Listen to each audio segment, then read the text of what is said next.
All right, good morning. Today is June 9th, 2025. Welcome to the San Marino Unified School District Board meeting. Here's our board president, C. Joseph Chang. Good morning, everyone. This June 9, 2025 special board education meeting for the strategy planning.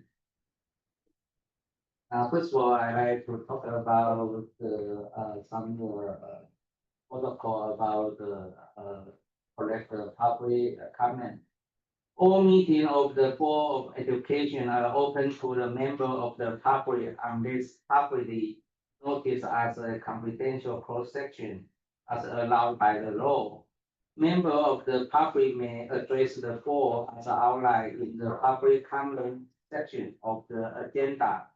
The audio of all the meeting is recorded, and a member of the public may be held liable for any threats or the otherwise defamatory statement.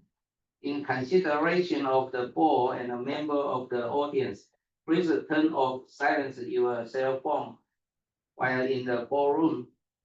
The San Marino Unified School District encourages those with a disability to participate fully in the public process.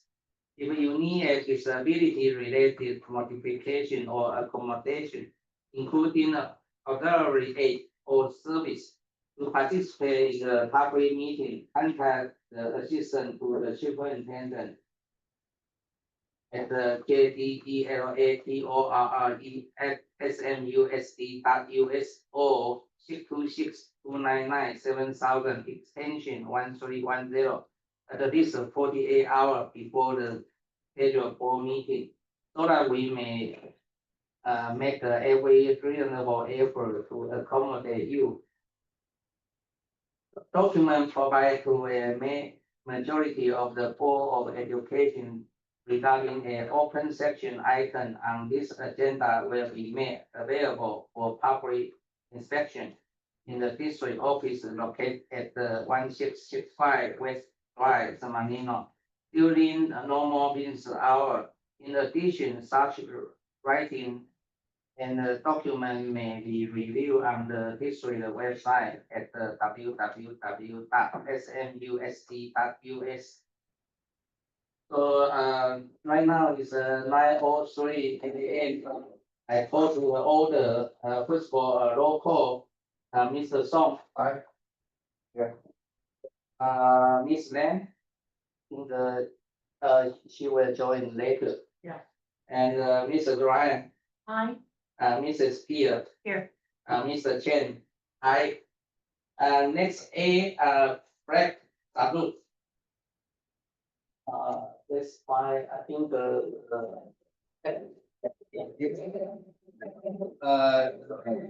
Where is for it? Vice President. Right outside. Okay. That side. Just, Francesca, please lead us. okay.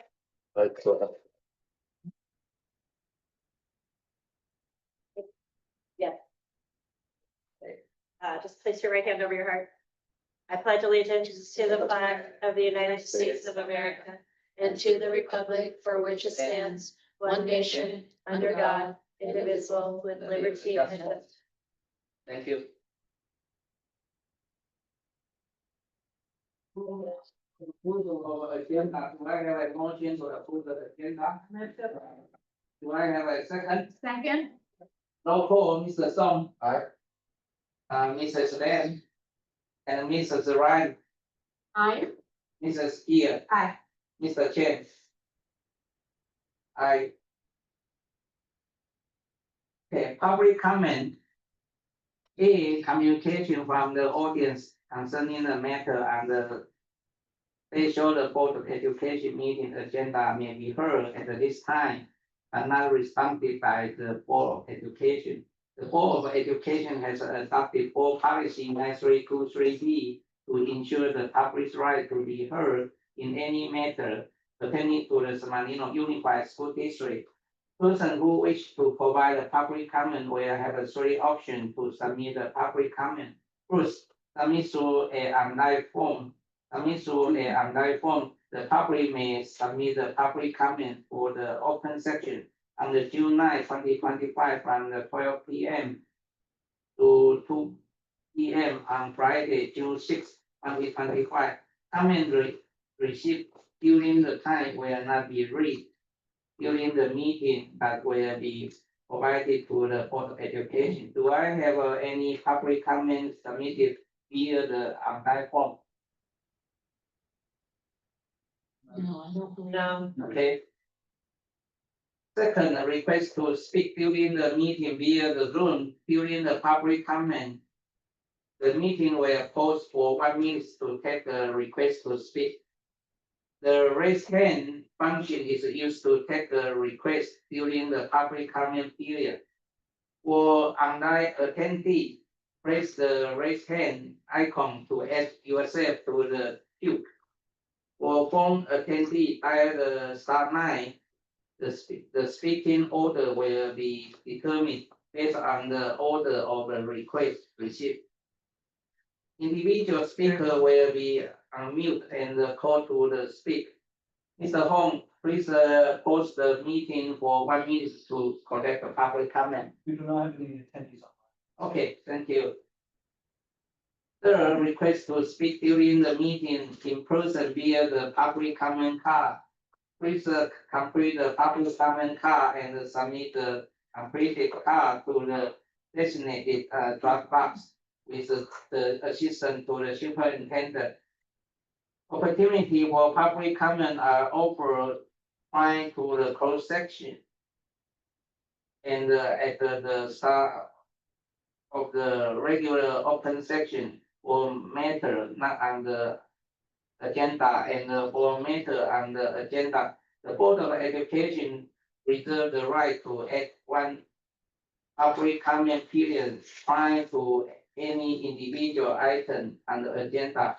5 minutes may be allotted to each speaker and a maximum of 20 minutes to each subject matter.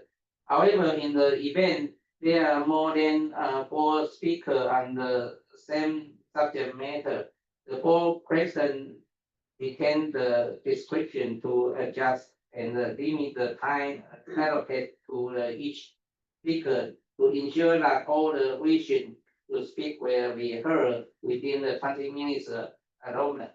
Do we have any public comment card at this time? No, we do not. Okay, next is a poor strategy training for today.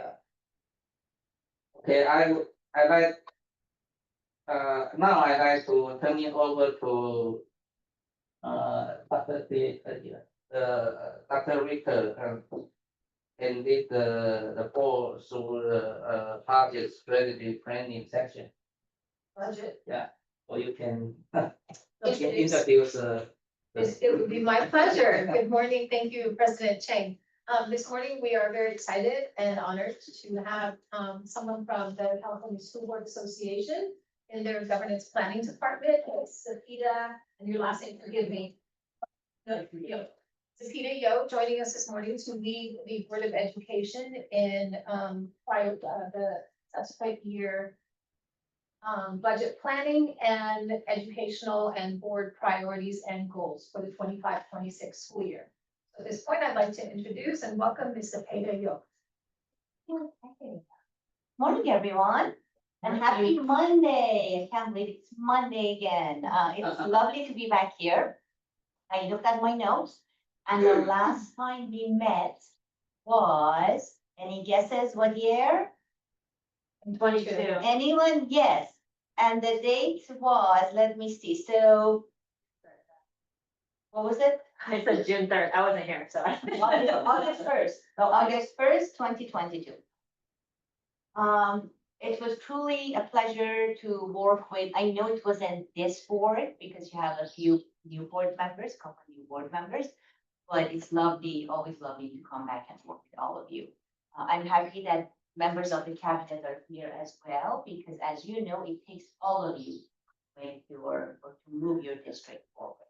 The agendas are right in your binders. If you look at your binders, you open up your binders and I believe it's the third sheet in. So we'll just quickly go over those agendas or the items of the agenda. I just want to make sure you're all okay with first thing. Are you good with first thing? Okay. The type of session we have today, the setup is actually a bit too formal for the sessions that I like to facilitate. We like to be closer together, more of a circular. I don't really like to be so separated from all of you, but it's fine. This is the format will work. So take a look at the agenda. Also for today, you're not going to need any of your technologies. You won't need your laptop or Chromebook or any of that. Everything we do is old fashioned and on paper. You can close those up, set them aside. You may need them this afternoon or tomorrow, but you won't need them for Monday portion. So let's take a look at your retreat agenda. And so it's really simple. Started at 9 o'clock. We are going to look at your norms for starting your meeting, for running your meeting. And have some sample example or some sample language that you look at and you select 4 or 5 norms that you would like to implement. We're going to talk about expectations and commitment. What does it take to be a board member? What does the commitment look like? As you know, I'm a former board member myself. I had the pleasure of serving in Oak Park Unified. Was appointed first and then ran and was elected. And so I understand what it's like to be a board member and to have to make tough decisions, especially now at the times that we live during the times of uncertainty. Your role is even more essential. So we'll talk about expectations, commitment. We'll talk about roles and responsibilities. Who does what? What does the superintendent do? What does the board do? What do the board members do? Right? Because as an individual board member, you may have noticed by now you have absolutely your power comes in when you're all together. We'll talk about communication, both internally and with the community. How will you respond to community concern? How do you respond to questions? What does that look like? And that's pretty much it. By that point, we should be at noon and we'll be done with our session. So how does the agenda sound so far? Is it good? And if it's not good, it's too late because that's the agenda. So, all right, there is no democracy in these sessions. See, I lead them, so. All right, what I wanted to share with you is, you're all familiar with Google, right? In 2012, Google did a study. So they gathered a team of psychologists and researchers to look at different teams and find out what are the key elements of success rate. What do they have in common? So the first thing that came up, so they came up with 5 elements. They studied 180 teams, spent billions of dollars to do this study. Number 1 is psychological safety. Right? Do you feel safe asking questions, offering your feedback, offering suggestions? If you don't, there's no psychological safety. You're not going to have an honest conversation. And it's going to impact your communication. Dependability. Do you do what you said you would do? Because if you don't, what happens? That sense of team is lost. Do you need all to put in the? I think so. No, it's okay. I just want to go over the 5 elements and then we'll move on. But thank you. Structure and clarity. So important, right? Who does what? Because a lot of times board members tend to be involved in some type of conflict because they don't understand their role. They don't understand what the board does, what the superintendent does. We'll go over those. Meaning of work. In your case, serving on the Board of Education, your work is meaningful. What you do matters. And you may hear from your community. Sometimes you don't hear all the kind comments. Sometimes you hear only problems. But what you do matters. And impact of work. Work is impactful. Right? You are educating to tomorrow's leaders of tomorrow. So, what I wanted to talk about is the 4 pillars of good governance. We are going to, everything you do this morning, all the activities you'll do, is really based on the 4 pillars of good governance. So number 1 is unity of purpose. Are you unified in your efforts? Do you believe in your vision, your mission? Do you have shared values, shared core beliefs? The second is roles and responsibilities, which we'll go over.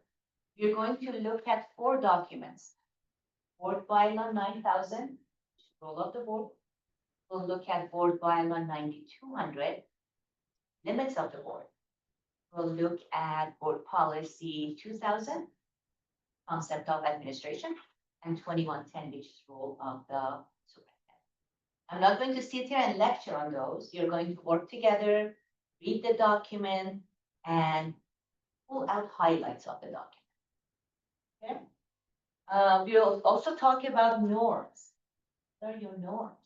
Every civilized community and group spends the time to create norms, how you're going to manage yourself, how you're going to manage your board meeting. And we'll talk about protocols. Specifically, we'll talk about your communication protocol. We'll also talk about your visibility protocol, meaning the need to have a protocol on how you're going to visit school. So that all of you are operating from the same set of norms and protocols. So with that, you're going to move around. You're going to stand up, get up, write on chart paper. This way you're not going to get bored, and I'm not going to sit here and lecture. There's nothing good ever comes out of that. But before we start with that, let's talk about norms. And I have some sample language for all of you to choose some norms from. So with that, let me see. You're going to work together. Let's see. So Joshua, if I can have you move right there next to Shelley. And what, so what you're going to do is take a look at, there are 17 norms. Sound language. Shelley and Joshua, you're going to work together. And then Francesca and Joseph, you're going to work together. First thing is, please go ahead and number them. There should be 17 of them. So go ahead and number. That will make it easier.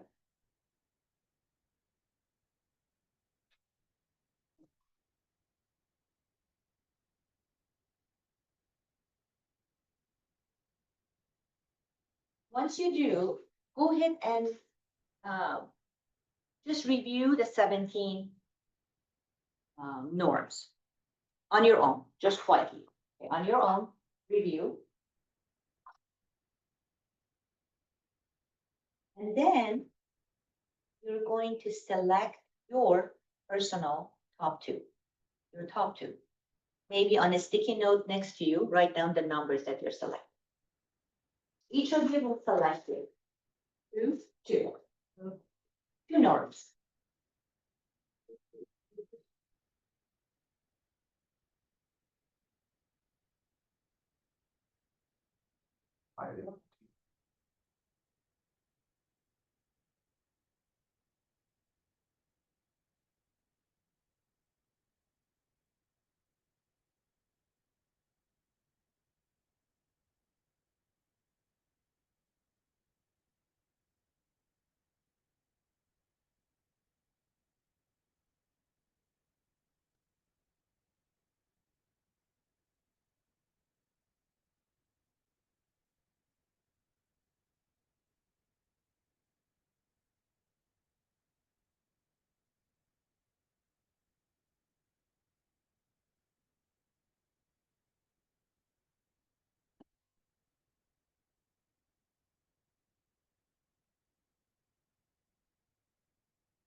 You're done and you have selected your 2. Go ahead and have a conversation with your partner about what you selected and why.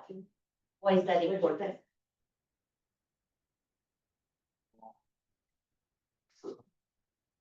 Your coffee. Oh,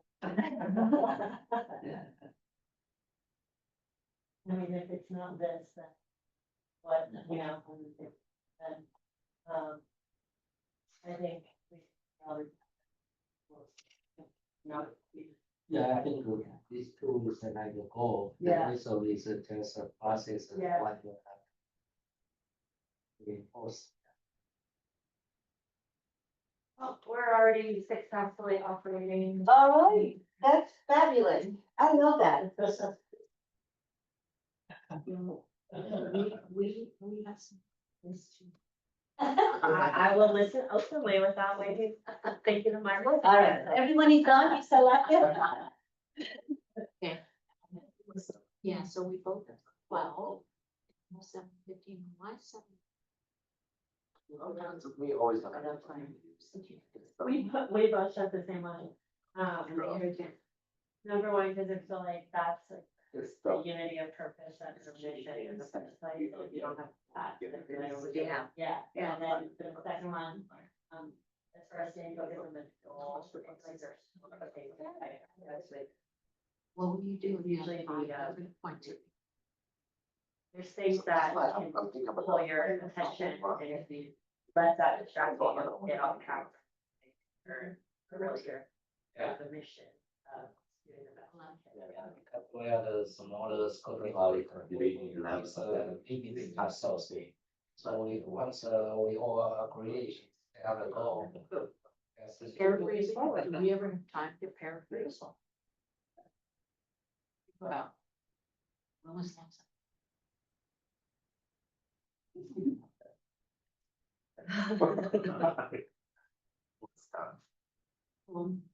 One that I didn't have was 15. And we do have to. So he said. We Those can are look the at the things. facts. Okay. Those two for us are the top and then everything else is how you get there. We're another person. And as board members, you set the tone, right? You set the direction. And the rest And kind of follows. model that behavior Awesome. in the community and we. Also by that, I mean.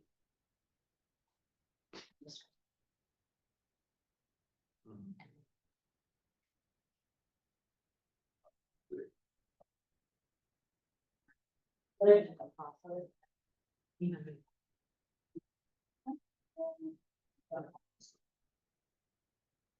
Oh, thank you. Oh, we do that.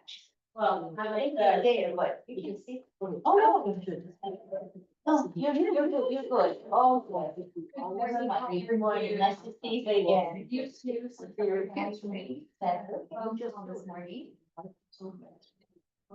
He's looking at meeting norms. Oh, I know about this. There's always the big decision. So. You discuss the. What each other. You're the right. You want and I want it. It's about. Being heard.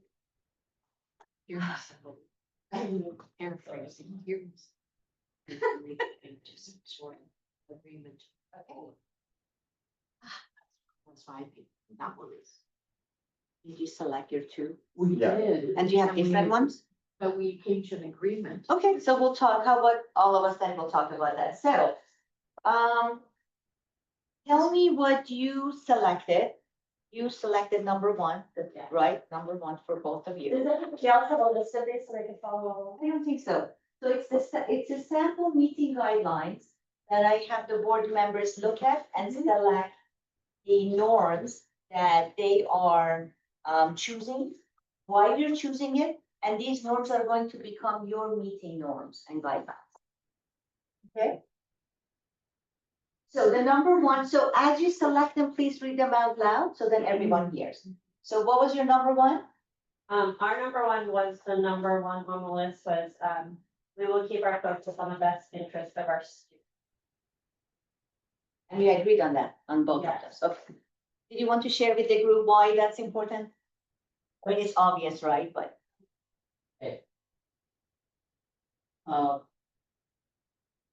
When we serve as a board of education, definitely we need have a goal why we want to serve.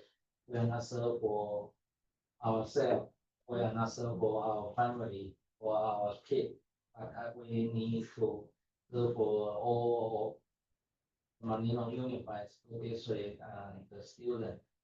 So that's why I choose the number one.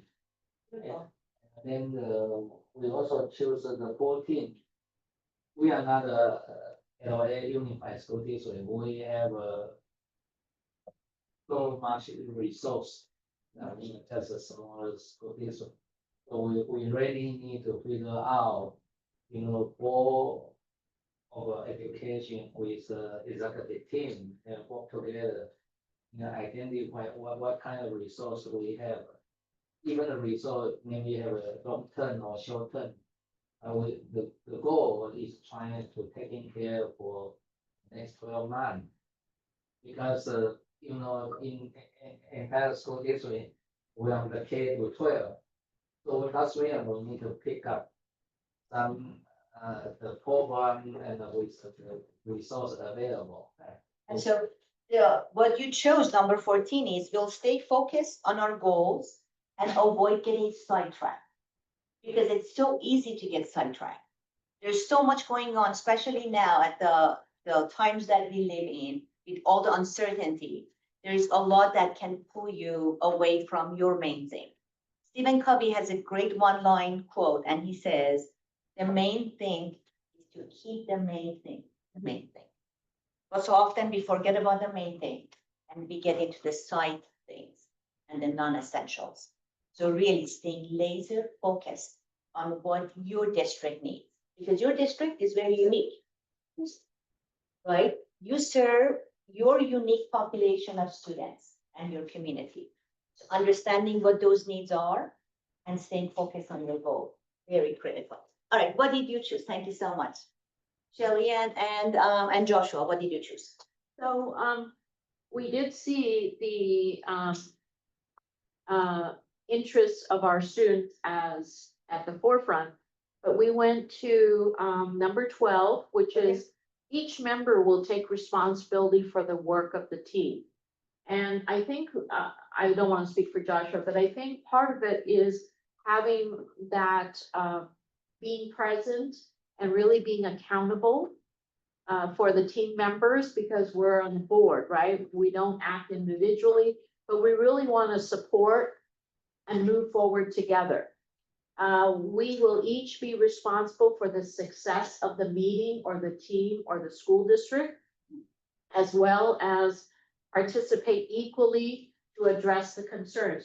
All of us have different skill sets, so we bring with that, maybe it is Mr. Chang's 25 years of experience at the forefront, but also there are some individual skills and strengths from each of us, and that we need to have them be operational, be working together in unison. And then the next one, Josh, you want to talk about that one, or do you want me to? Okay. And so for number 15, we also chose this because of the word process.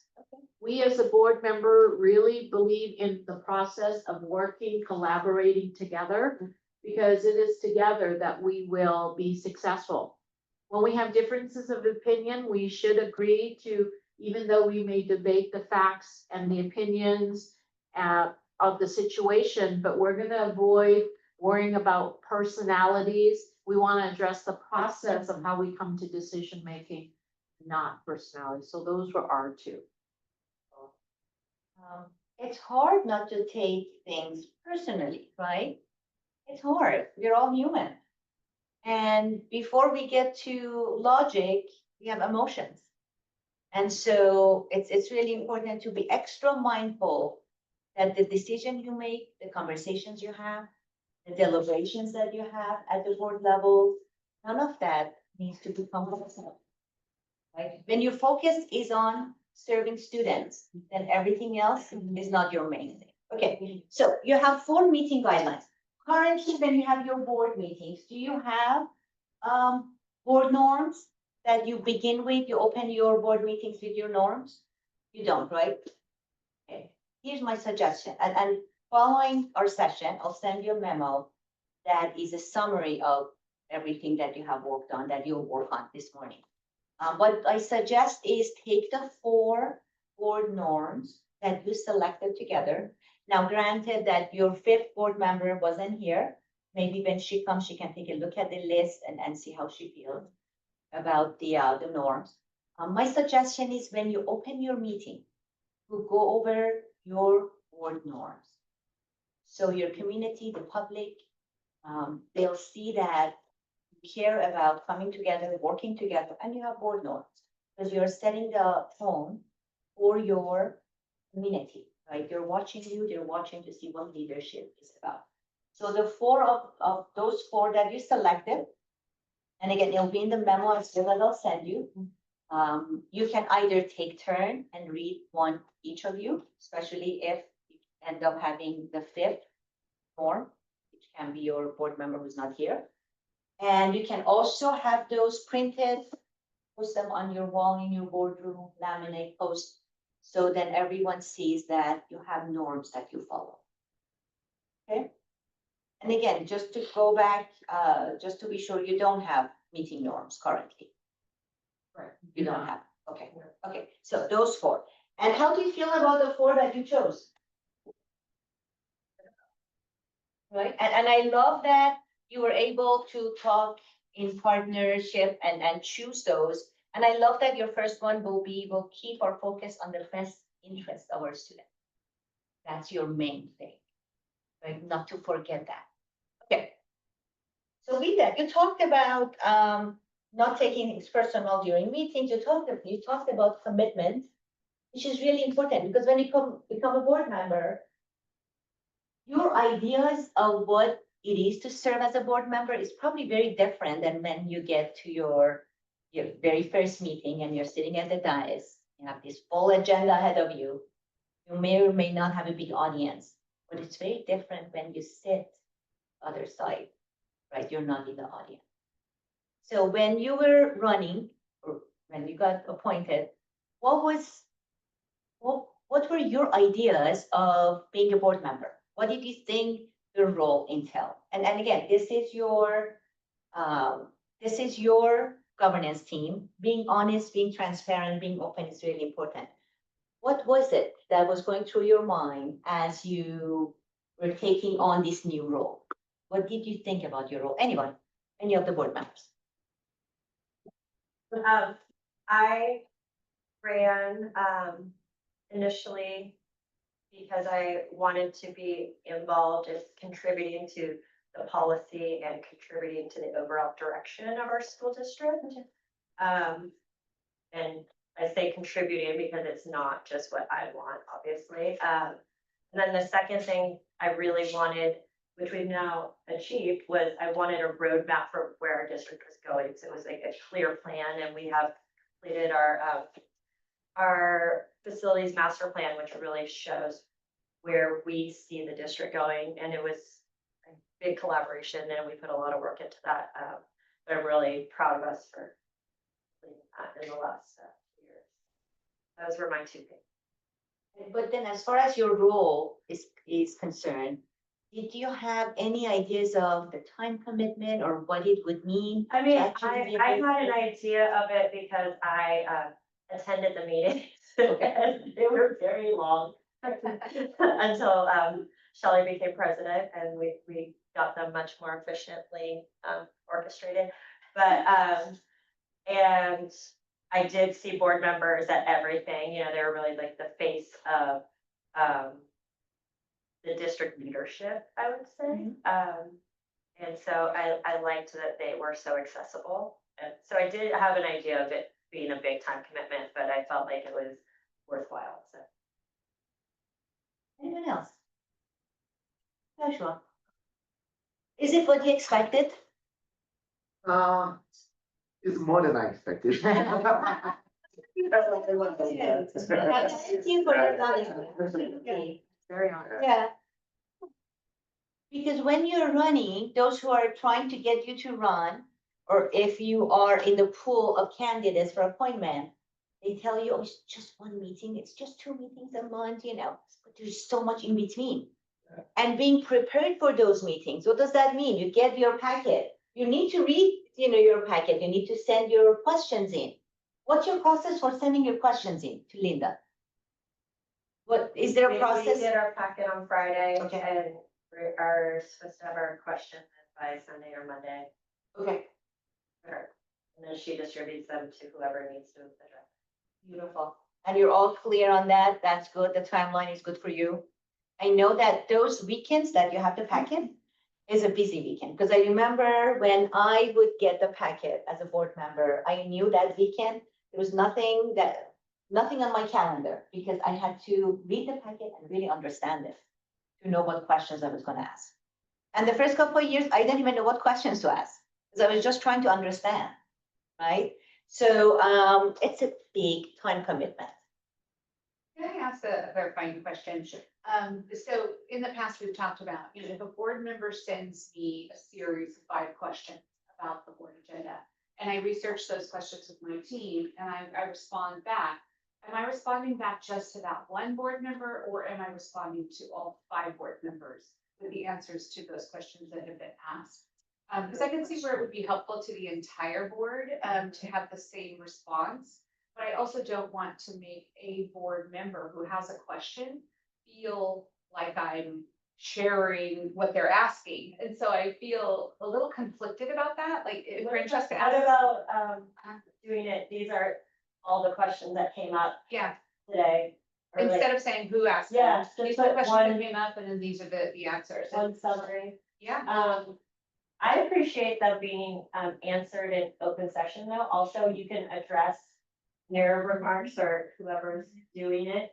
This is something that came up because if that person, they got the clarity, but maybe they don't remember to ask or something. But I think a lot of times those questions in open are more valuable. yeah. So what we've done in the past is the board members have asked the questions, received the answer, but they ask it again in open session. And I think that's good for the public, because the public then gets to see the board member asking staff questions without setting us up for failure, because we haven't been asked the question and we haven't had time to research it. And so they re-ask the question and we're able to give them a good answer in public, and that seems to work really well. Sometimes I'm a you, so I'm asking a stupid question, like a feeding a question to Linda. And sometimes I feel like, I don't know if we should want to just open to the public. You know what I mean? So that's, I think that's too fine line. Yeah, So some I, things are yeah, not meant I just for. move along from her. I didn't meant to open to No, the that's- public. No, right, Yeah. I agree with that. That's a good point. Yeah. Now, do you have one-on-ones with Linda? Do you have one-on-one meetings with Linda on a regular basis? We have just set that up. Okay.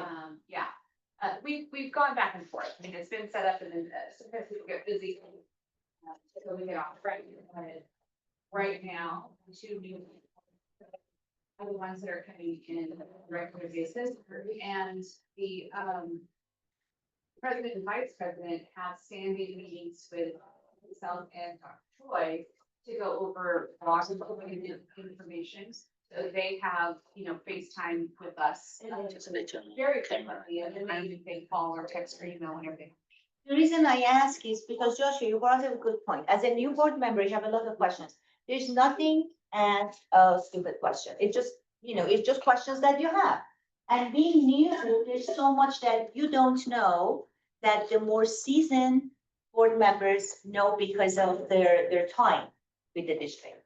So the one-on-ones are really your opportunity to ask those questions that may not necessarily be about the agenda, but things you need to know.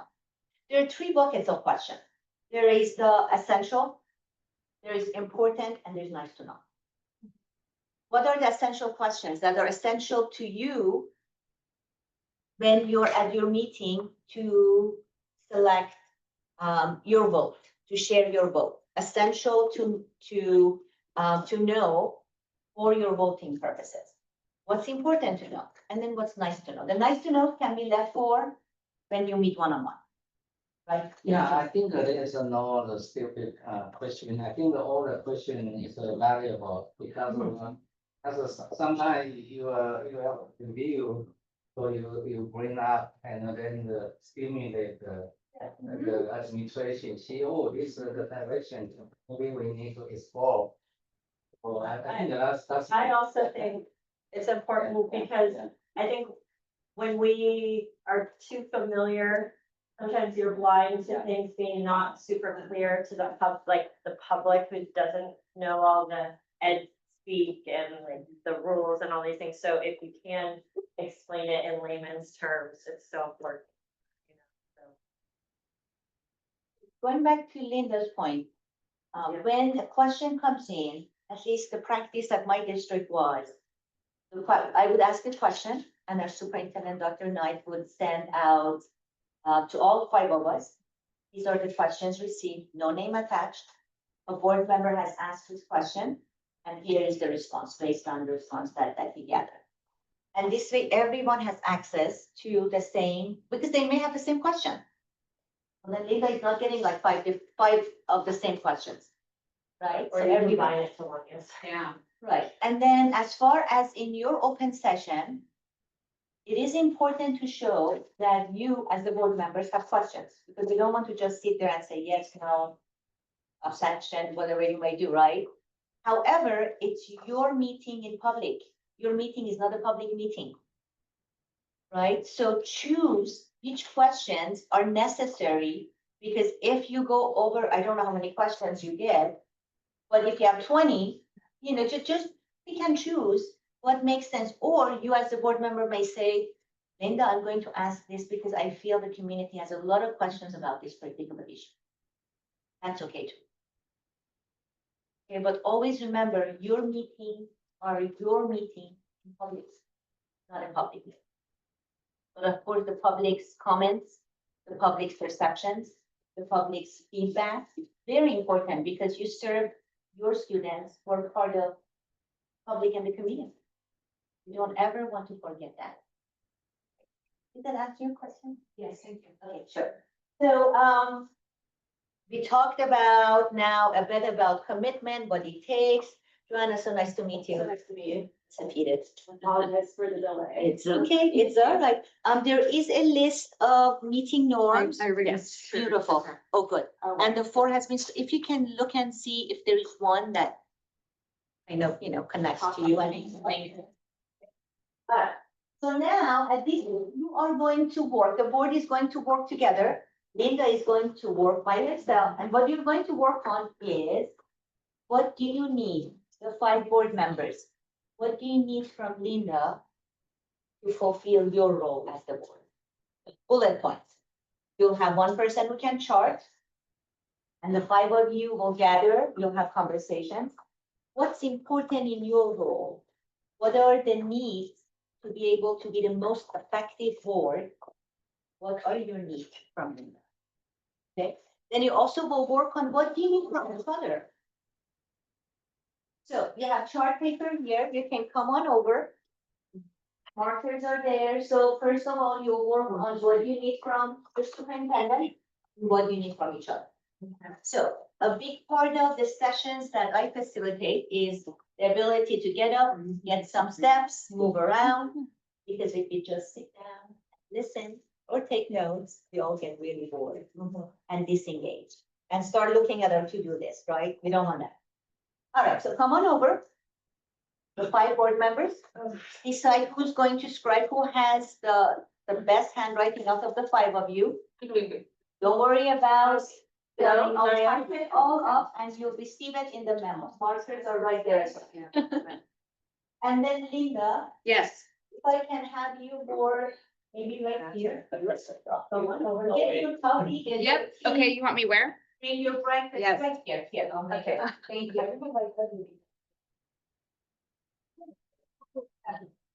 But that's not even that, because it can be, I tell you after name, I don't, I'm not crazy. Alright, so I think we can use regular markers. I think they're here, so choose your color, okay? Here's what you're going to, let me put this up. Oh. And with cabinet members, if you want to gather here with Linda and. Yeah. And help her out, that's perfectly fine too. Also just. Come on. That's what you. That's where I set it up. Just like move your chair.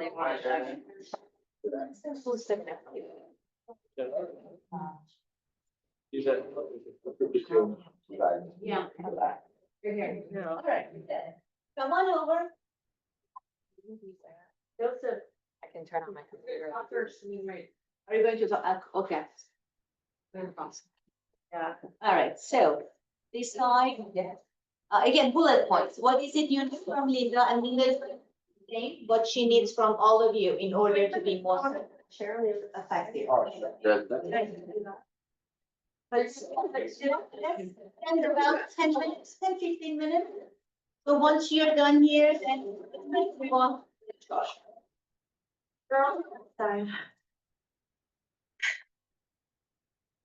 Yeah, that's come over.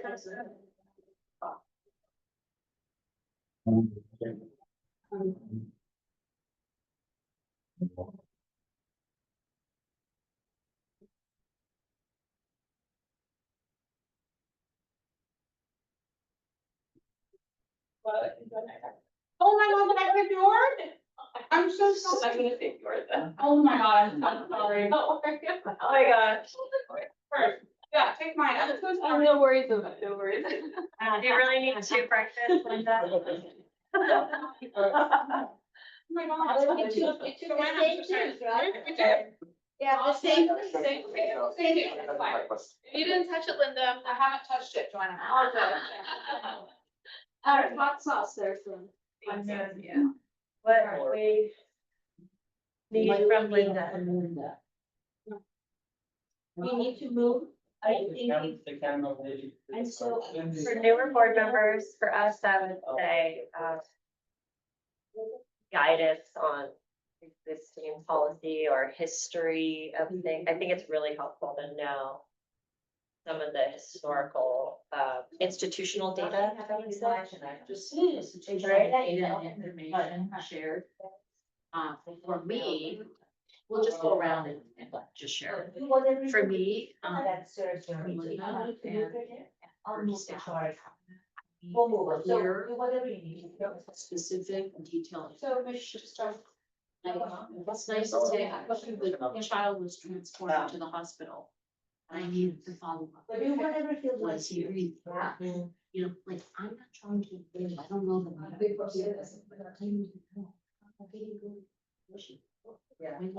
Yeah. That was weird that we heard about that, like, the day of graduation. Oh, you mean like This on the website, okay. Yeah. Yeah, like where the district stands for. Yeah, we can show what it's already. Yeah. No, it's. Yeah.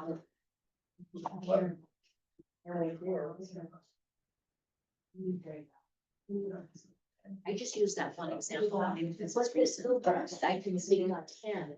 Sure, I just, maybe, not. It's something. You know, that to me is essential. Oh, yeah, but no, Right, with the assembly. And so we should, we've all taken enough. Yeah. Method is. They don't say we have, but we have. We have to direct some services. As a contact. I appreciate your expertise on that side of the table. I think it helps us. Agreed. Because like we were saying before, so, like, Yeah. you don't even really know what you don't know. Yeah, we don't know what. So, next. Yeah. Okay, what do you need from? Agree with what? But not just when it's, before it becomes a problem, I'm more about the prevent the fire and rescue the fire. Not the things that feel like it's just, Oh, we like fire. strategic planning. Yeah. Yeah. That's not fire. Yeah, wait, when did the fire ever start? It was really very annoying. Well, I feel like what we were talking about before we.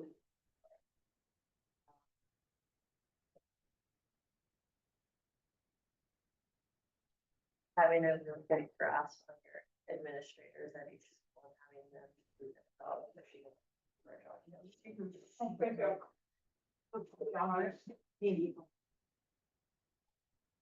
I'm good. Yeah, like it's.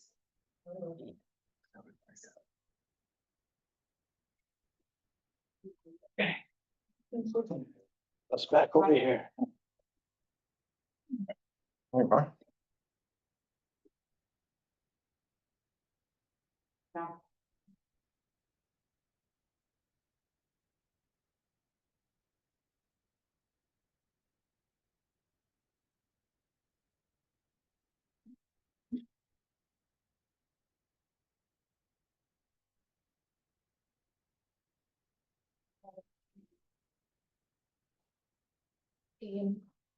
In collaboration. Or collaboration. Or- What is?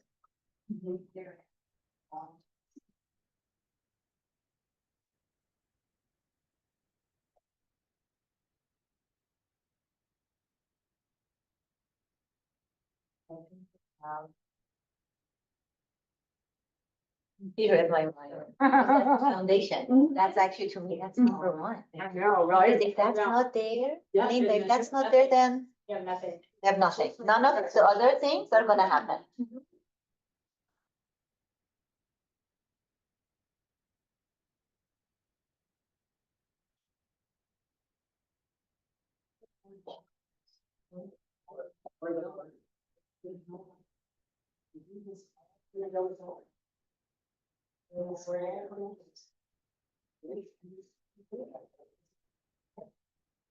Yeah.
I have a motion. So moved. Second. Okay, roll call, Mrs. Lam. Aye. Mrs. Wright, Aye. Song, I, Mr. Chen, aye. Okay, motion carried, and then we will come back for the afternoon section.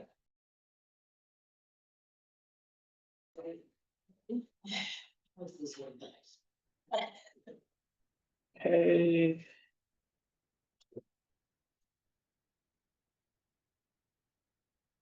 We should be good to go.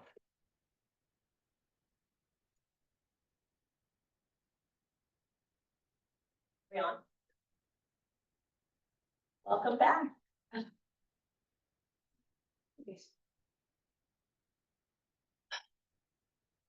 Good afternoon. We will continue to the afternoon section for the today special Board of Education special meeting for strategy planning. And right now, let's go to the topic data presentation to support the 2025 to 2026 goal planning. Dr. Territory. Thank you, President Chang, members of the Board of Education, executive team. This afternoon, you will hear a presentation delivered by our executive team on the 2024-25 disposition of the San Marino Unified School District Board goals. This will give you and the public an opportunity to really better understand the accomplishments of the school district, give you a status, if you will, of all of the progress that we have made in meeting each one of the board goals that were established last year for this academic year. So with that, I will turn it over to Dr. Linda Richter, our Assistant Superintendent of Educational Services. Dr. Richter. Thank you, Superintendent Dr. Delatorre. I was going to start off by introducing what our presentation was going to cover. Thank you for doing such a beautiful job of explaining what this presentation will walk us through. As Dr. Delatorre mentioned, it is an update on the 24-25 board goals and all of the metrics and activities and actions that the cabinet, all the departments in San Marino Unified have put together to support and promote the board priorities. So we're going to start first with just reiterating what the 4 board goals were for the 24-25 school year. We had 4. A is provide an environment of safety and wellness. B, our second goal is develop and implement fiscal health and sustainability. C, demonstrate a conscious culture of service, value, and appreciation.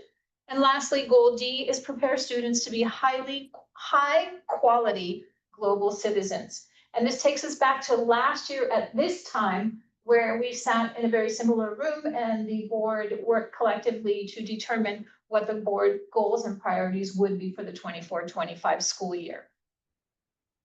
So for goal A, provide an environment of safety and wellness. I'm going to start us off.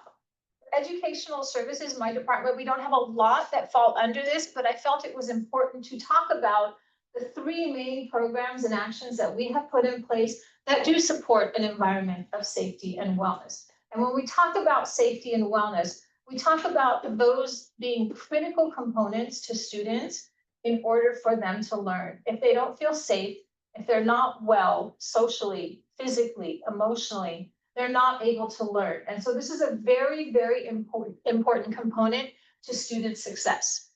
So from the Educational Services Department, the 3 programs that we have put into place to promote goal A are restorative practices. And this is something that we are going into year 3 with. It is highly comprehensive and has been formally adopted at the elementary level. The secondary level, the middle school and the high school have taken the tenets of restorative practices and really implemented them across their schools as well. So year 3 now means that we are continuing the professional development to dive deeper in how to implement restorative practices across all grade levels. Principals, APs, assistant principals, counselors, and psychologists have all been trained. The rollout of the training for restorative practices was methodical to ensure that it was done on a voluntary basis first, so that those who volunteered to serve on the committee really understood what restorative practices were and how to implement it and what the benefits of restorative practices are. Again, expanded implementation district-wide this year for the 25-26 school year. Hopefully the board will support us in continuing the implementation of restorative practices. It's been highly successful, and we've gathered a lot of positive feedback, not only from our teachers and our administrators, but also some feedback from our parents. The second thing that has been highly successful in promoting a culture of safety and wellness is PBIS, positive behavioral interventions and supports. Believe it or not, we are going into year 4. Our elementary schools have done a phenomenal job of implementing all of the components of positive behavior interventions and supports. This past year, they had implemented it to such a degree that LACO, the LA County Office of Education, recommended that they both, Valentine and Carver, apply for gold recognition, because they really have implemented all the tenets of PBIS and done it well. So it is a district-wide pervasive program. The other thing I want to touch a little bit upon is our Titan Wellness Center, the mental health and wellness of our students, the social emotional well-being. The Titan Wellness Center continues to thrive and continues to expand. We have Tanya El Hindi, our wellness counselor, who has done a phenomenal job, along with Peijen, who is also working at the middle school level, to really tap into the resources from local communities and get interns and expand the number or increase the number of interns who serve our students. When the Titan Wellness Center first started, it really only served the high school. Then it expanded to the middle school. And now the interns and the therapists are also working with our elementary school students. And so it's really taken on a whole new broad lens of supporting the district as a whole. It is included in our LCAP. It is one of the metrics that's included in our LCAP. And I wanted to put those numbers up there because when we first put the metric in our LCAP, looking at the number of referrals to support our students and our staff, we felt that it was important to track the number of referrals that were going into the Wellness Center. And then the second year we realized is we don't want that number to go down. We want that number of referrals to go up, to increase, because as the number increases, that means more and more students are taking advantage of the services and supports that we're able to offer, which ultimately would lead to increased positive mental health. And so if you look at 23-24, overall, we had 235 referrals for the school year. For 24-25, this past year, we had 262. So it did increase a little bit. San Marino High School, 92, remained the same. HMS, look at the difference, 94 to 114. Carver, 26 to 33. Valentine remained the same, 23 to 23.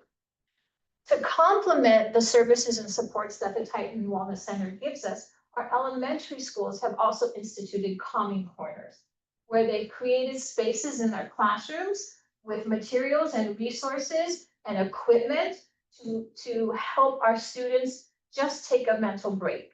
If they need some time and some space to just exhale, those calming corners serve that purpose. Every classroom at the elementary levels have a calming corner. And we are excited that we're able to tap into one-time dollars or one-time grants to support the resources, the materials to help kind of equip those calming corners for our students.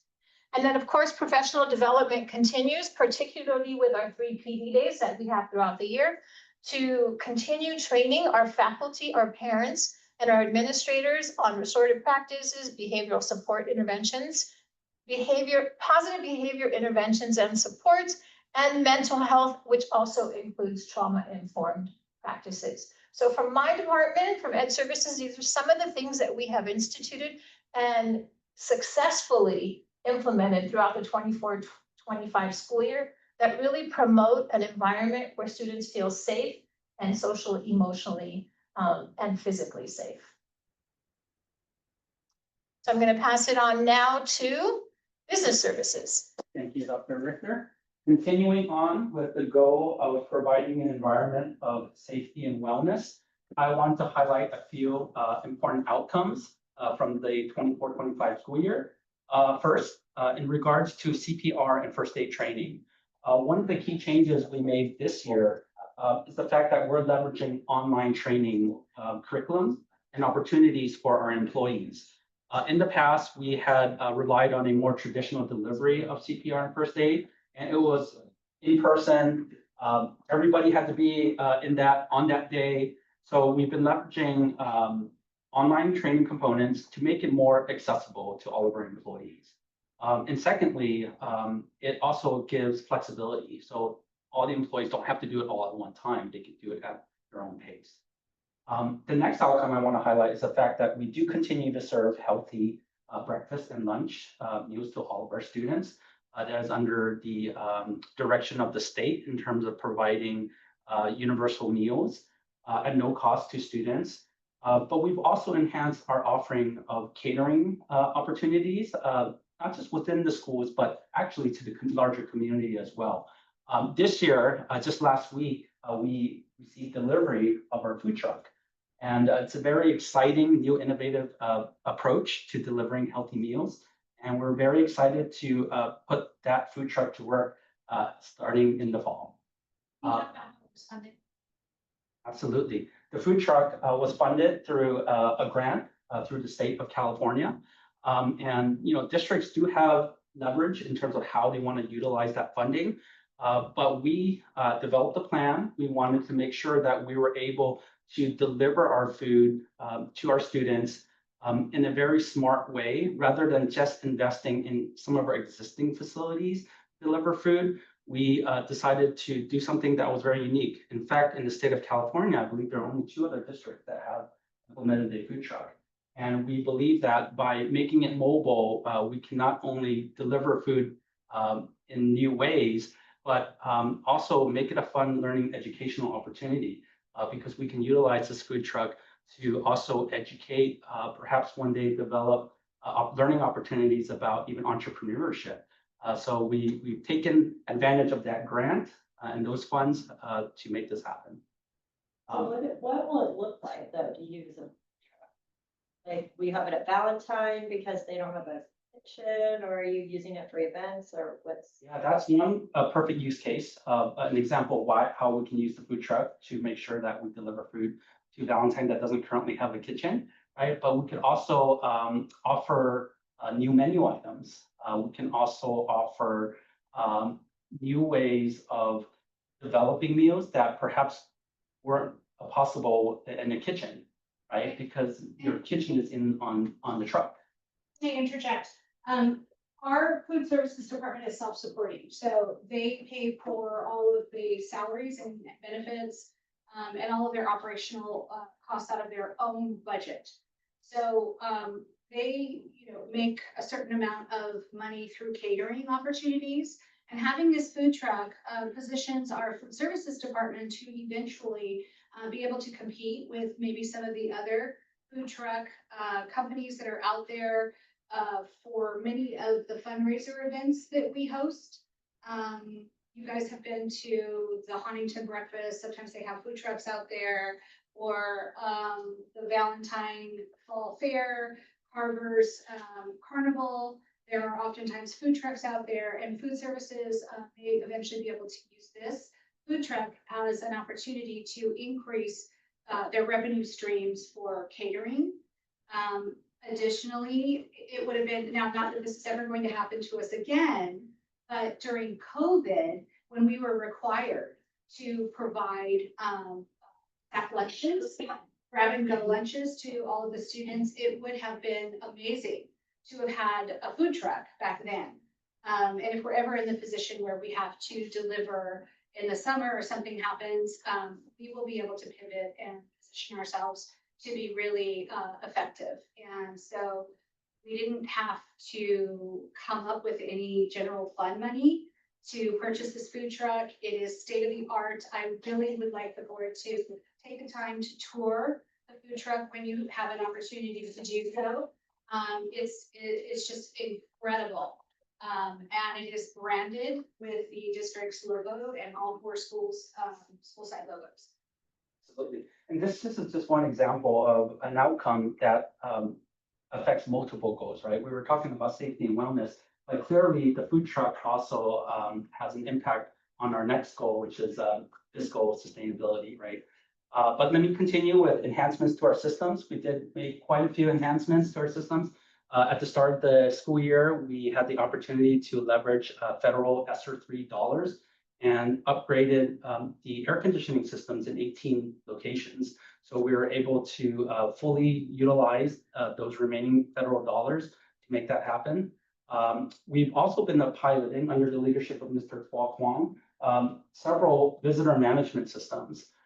And there are opportunities for us to integrate these visitor management systems. These are the systems when parents or volunteers come to our school sites and they put in their ID and it prints out a badge. There are more systems now that are available that do a much better job in terms of integrating that system with, for example, our notification system or even our catapult system. And under Fox leadership, we've been able to pilot those at new sites. In addition, we've also expanded our buzzer systems. So at every single school site now, we have a buzzer system where we have the capability for someone to press a button and be able to see them and visualize that person before buzzing them and allowing them access to.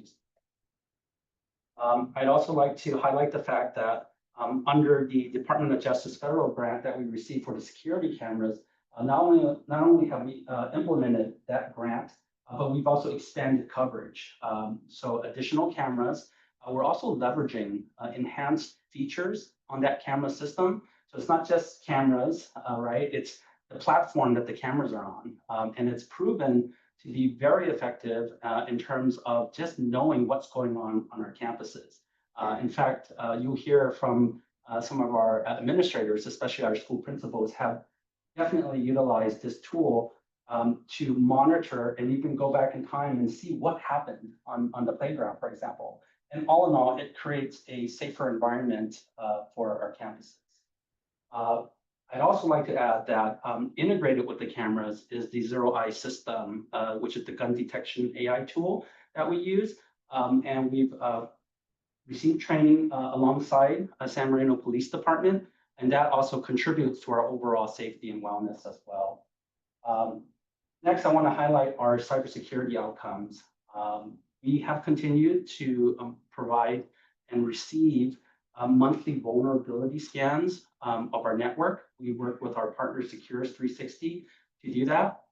We've also had the opportunity to engage with a federal agency, CISA, this year to perform a penetration test. This is a intentional project to have ethical hackers try to get into our systems. And through that exercise, we learn a lot. So we implemented that this year. And then finally, we are one of the few districts that have 24/7 monitoring our network. So in the event that there is a breach or there's an incident, not only is it detected, but there's actually a response as well. So very timely response that ensures that we are safe 24/7 in terms of cybersecurity. And then finally, one project that I'd like to highlight is the fact that at the high school, we implemented a digital hall pass system. It's called Smart Pass. And this was a very innovative approach. At the start of the school year, I believe we tried to do the paper manual hall pass. And what we learned was that it was somewhat chaotic, a lot of paper involved, and quite a bit of coordination was necessary. Then we implemented and piloted Smart Pass, which is a digital hall pass system that allows our faculty to create hall passes digitally, and it's all recorded in terms of reporting, so that if we ever needed to go back or if there was an incident, we could find out, oh, student Kwok was in transition from this class to another class at that time. So great reporting features, improved efficiency in terms of operations, and overall created an environment of safety and wellness for us. Yes. Smart. So is that, like that's on the phone? Yes, we can utilize phones to generate those passes, and then students can also scan a QR code and then have that pass so that if a student was walking in between classes, a faculty member was, where are you going? You show their QR code pass, scan it, and then show where they're supposed to be going. How does that like align with us wanting less cell phone usage on campus? Like at the middle school, they're not allowed to have it, and then we have been talking about not allowing. Oh, yeah. Yeah, I was asking about the. Yeah, I think one of the goals of limiting or possibly restricting cell phone use in schools is so that you don't create an environment of disruption with cell phones, right? But I think in this particular application, we are utilizing cell phones at the high school level to improve our overall safety, right? By knowing whether or not students should be out of class or where they should be heading. It also allows us to analyze trends. So if we see, for example, that 50% of the students are spending between periods 5 and 6, and they're ending up having to use the restrooms, we can utilize that data to help perhaps adjust or even consider modifying our schedule or looking at where we place students. That's very useful data for us to have in terms of analysis. I may, for those classrooms where teachers don't want their students using cell phones, or if the students don't have cell phones, we have iPads or Chromebooks that they can scan. So they can scan to go out, and when they come back in. Oh, so they don't have to hold it with them the whole time. Yeah, because like, I know a class that my daughter took, they collect the phones, and so if you need to scan and carry it with you, because do we have hall monitors in high school? I mean, they're like gonna ask for passes. Not really, I don't believe that one. And I thought that was like kind of the whole purpose of having a pass. I think if you see a student outside of the classroom during, in class time, Yeah. and they're maybe not near a restroom, you want to be able to ask them. A teacher or administrator should be able to ask them for their pass to figure out whether they have permission and are they in fact on their way to the restroom, or does that sound legitimate? But with like a colored piece of paper that they usually hold in their hand when they're walking down the hall, it's like visually really easy to tell. I mean, as I recall, Like it's voluntary, right? Like they're not required. well, actually, our faculty and staff, the initial pilot was they opted in to use it. And it was to address a particular challenge. And that particular use case was that when students were supposed to go to a different class and they ultimately didn't show up in that class, the faculty member in the destination class didn't know, how many students to expect.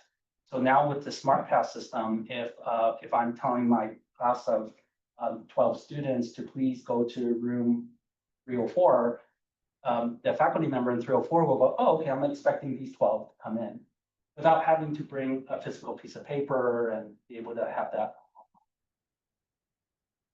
I think it addressed that particular use case, but we're finding that anytime we implement technology or technical solutions, there are other benefits as well. I haven't heard any complaints or any pushback at all, not one. And if I may, Stephen, just Yes. add to what you shared was, I believe initial conversations or discussions around the Smart Pass was to the homeroom, because students got to select the homeroom that they wanted to go to for additional academic support. And so this ensured an accountability. Should there be, a disaster, lockdown, whatever it may be, we would know where the student is. And it would also be accountability for the teacher to, as Dr. Choi mentioned, know and expect who is coming to their classroom to best prepare. Because I saw you were moving on to goal B. I had a question about the cybersecurity. Yes. So I understand there is all this different testing to secure our database and whatnot. So can you remind me why the Power School, we were able to, was Power School or Parent Square that we were able to get hacked? So Power School is our student information system, and Power School announced sent a press release that a number of their client districts experienced a breach or a cybersecurity incident. And at this time, my understanding is that Power School acknowledges that there was a breach, and they have reviewed and provided additional information about that breach, which was that some of their credentials that their own engineers use was not protected. And unfortunately, bad actors utilize those credentials to log into some of their client districts to download information. And since knowing that, we have received additional information from Power School, clarifying the specific number of records that may have been affected. And we did receive that information. And as a client school district of Power School, our role is to be sort of a channel of communications for Power School, because Power School is not only acknowledging this, but they are also providing resources for any affected families. In fact, they've even expanded it. They are offering every Power School client, student, and family member the opportunity to receive credit monitoring for the next 2 years. So what we have done is, in our capacity, in our role, is to relay that information so that not only are the affected families notified, but all of our families are notified. And we have done that. The good news is that we don't have a tremendous amount of records in Power School where there's social security numbers. So our, our ability to really respond to this is somewhat limited. We're just taking what Power School is telling us and what's available. We're sharing that information with our families. Now, we did participate in the class action lawsuit against Power School. And this is directly our response, which is, we believe it is the responsibility of Power School to safeguard their own database and the design of their database. We have engaged with the same firm that is leading this class action lawsuit. And at this time, it is a pending case. We haven't heard of any additional response, but under Dr. Rose's leadership, we are monitoring that very closely. Give the update. I guess I'm kind of trying to understand, it has nothing to do with our cybersecurity. It's Power School that got, Correct. but nothing that we could have done. That's right. Power School is a system that is hosted by Power School somewhere else. It's actually not within our facility. We are a simple client district. Any other questions about some of the outcomes? Go ahead. Right. Let's shift gears and move to goal B, which is developing and implementing fiscal health and sustainability. We have a tremendous roster of outcomes here that the board and the executive team is very proud of. I'll start with first responsible budgeting. That is something that I am seeing more and more of. I didn't truly understand responsible budgeting until I've gotten in the seat as the CBO. But the board should be very proud of the fact that we have positive certifications in terms of financial reports. That was always something that I sort of took for granted when I was not in the CBO role. I always thought, yeah, we got another benefit of certification. With this new perspective and lens, I'm learning that not every district has a positive certification. There are many districts that actually have a qualified or a negative certification. And it is directly due to the fact that it is due to the board's oversight and the board's goals make that a priority. And I want to emphasize how important that is. And the San Marino Unified School District does a really good job of monitoring the budget. We continue to provide interim updates, first and second interim updates. In addition to that, as the business department and with the accounting department, it has been one of our goals to meet with every school site and every department to ensure that they have timely monitoring of their budgets. And we've been able to achieve that this year. And I feel that that is an educational piece that will ultimately lend to us having a better and improved ability to responsibly monitor our budgets. The district also has committed reserves and very stable projections. That is something that the district should be very proud of. And it requires work to get there. I don't take these things for granted anymore. So that's something that the board should be very proud of. Secondly, district passed a facilities bond. Significant. I remember us sitting in this room last year talking about how important it is to address our facility needs. Measure M passed with a remarkable 71% pass rate. That is significant. And immediately after that, within 60 days, the district formed an oversight committee. I'm preaching to the choir here, but we are one of the few districts that would have such a huge amount of response in terms of those that want to serve on that oversight committee. I believe it was like 35 plus 37 applications. That is tremendous. When I talk to my peers in other districts that have passed bonds, they struggle to find people to fill that oversight committee. And this also marks the beginning of us being able to implement the facilities master plan. We went through a very thorough facilities master planning process. And that has ultimately led to us having the ability to now prioritize the projects and working more closely with the board because we're all on the same page. Prior to last year, we didn't have a facilities master plan or at least an updated one. So that has been a tremendous outcome for our district. And of course, most recently, we just renewed partial tax measure R, again, with a very strong 76% passage rate. Again, demonstrates to the fact that the overall community has strong support for the San Marino Unified School District. It doesn't happen by mistake. 76% yes on a Measure R renewal that has been in the community for 30 plus years is significant. I'd like to talk about a little bit about enrollment in ADA. The district is very fortunate to experience continued increased enrollment for the 24-25 school year. And largely it is due to the fact under Dr. Richter and Dr. Delatorre's leadership, where we continue to attract students through innovative programs. We talk a lot about the Titan Medical Arts program, our dual language immersion program.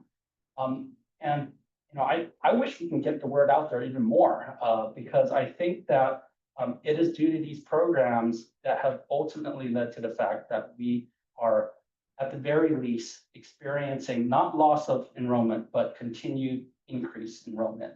So that is a tremendous outcome for us and ultimately affects our ability to fiscally have a stable budget, right? So that is key.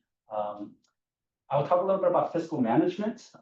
In terms of fiscal management, the district continues to prioritize restricted dollars and one-time funds.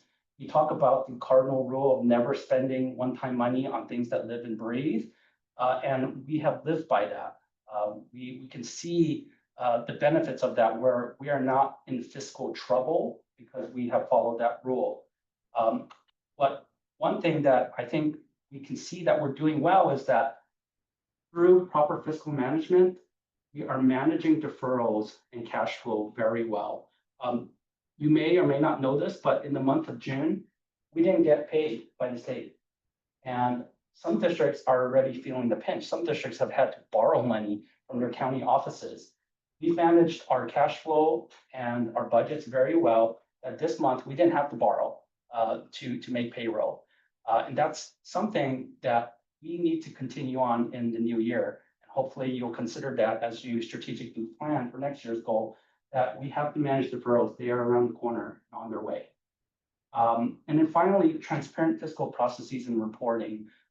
You know, we are transparent to the point where we have met every single requirement. We wouldn't have a positive certification if we were not transparent and able to provide necessary financial reports that we do.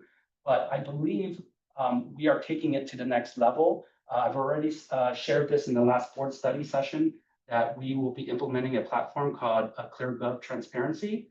And that is not something that is required, but it is something that I think will ultimately benefit the San Marino Unified community in the sense that they'll have more access and have a better understanding of our budget and fiscal health moving forward. And then the last thing I want to highlight is the fact that we are continuing to upgrade our financial systems. This is something that is typically done in the background. You may or may not hear about it, you may not even want to hear about it, but I'm saying that it's important because the Los Angeles County Office of Education started the BEST financial system about 3 to 4 years ago. And there's 3 modules. Our district has already implemented the budget module as well as the financial module. We're already live on those systems. There's one remaining module that we are currently implementing, which is the HCM, Human Capital Management module. And the importance of this module is the fact that it would integrate position control with our financial systems. That is critical. We hear of districts that get into financial issues when they don't have position control talking to their financial systems. And what I mean by that is it's important to know when you're hiring or retiring staff so that you can have those changes reflected in your financial systems. And a lot of districts struggle with that because their HR departments are not working closely with their financial departments. And when that happens, districts get into trouble. So with the HCM implementation, we are actively implementing this. It is an 18-month process. And by April of 2026, we will go live with the HCM system. And again, that just lends to the fact that it is clearly one of our goals to implement fiscal health and sustainability, one of the key projects. Now, I would jump into some of our data slides that will ultimately perhaps help you and guide you in terms of developing goals for the upcoming year. First slide is on enrollment in ADA. This data is based on the J90 submissions from the state of California. Districts are required to submit data up to the state. So it doesn't reflect the most current data of 2024. What you'll see here, it ends at 2023, but you can see the trends in terms of enrollment in ADA. The trend for enrollment in ADA has been a slight decline, but that trend buckled and switched in late 2022 and into 2023, where we are seeing an increase. And in terms of 2024, Dr. Richter might get into this a little bit more, but I recall from our P2 ADA that was approved last month that our ADA was a little over 3,000. So that is an excellent trend, excellent data trend. A little bit about grade distribution and number of students by grade level. You'll see that overall, it's been fairly stable. You don't see any particular grades with a significant drop. And this goes back to 2020. You'll see that in 2020, we had some fairly high, larger class sizes for grades 10, 11, and 12.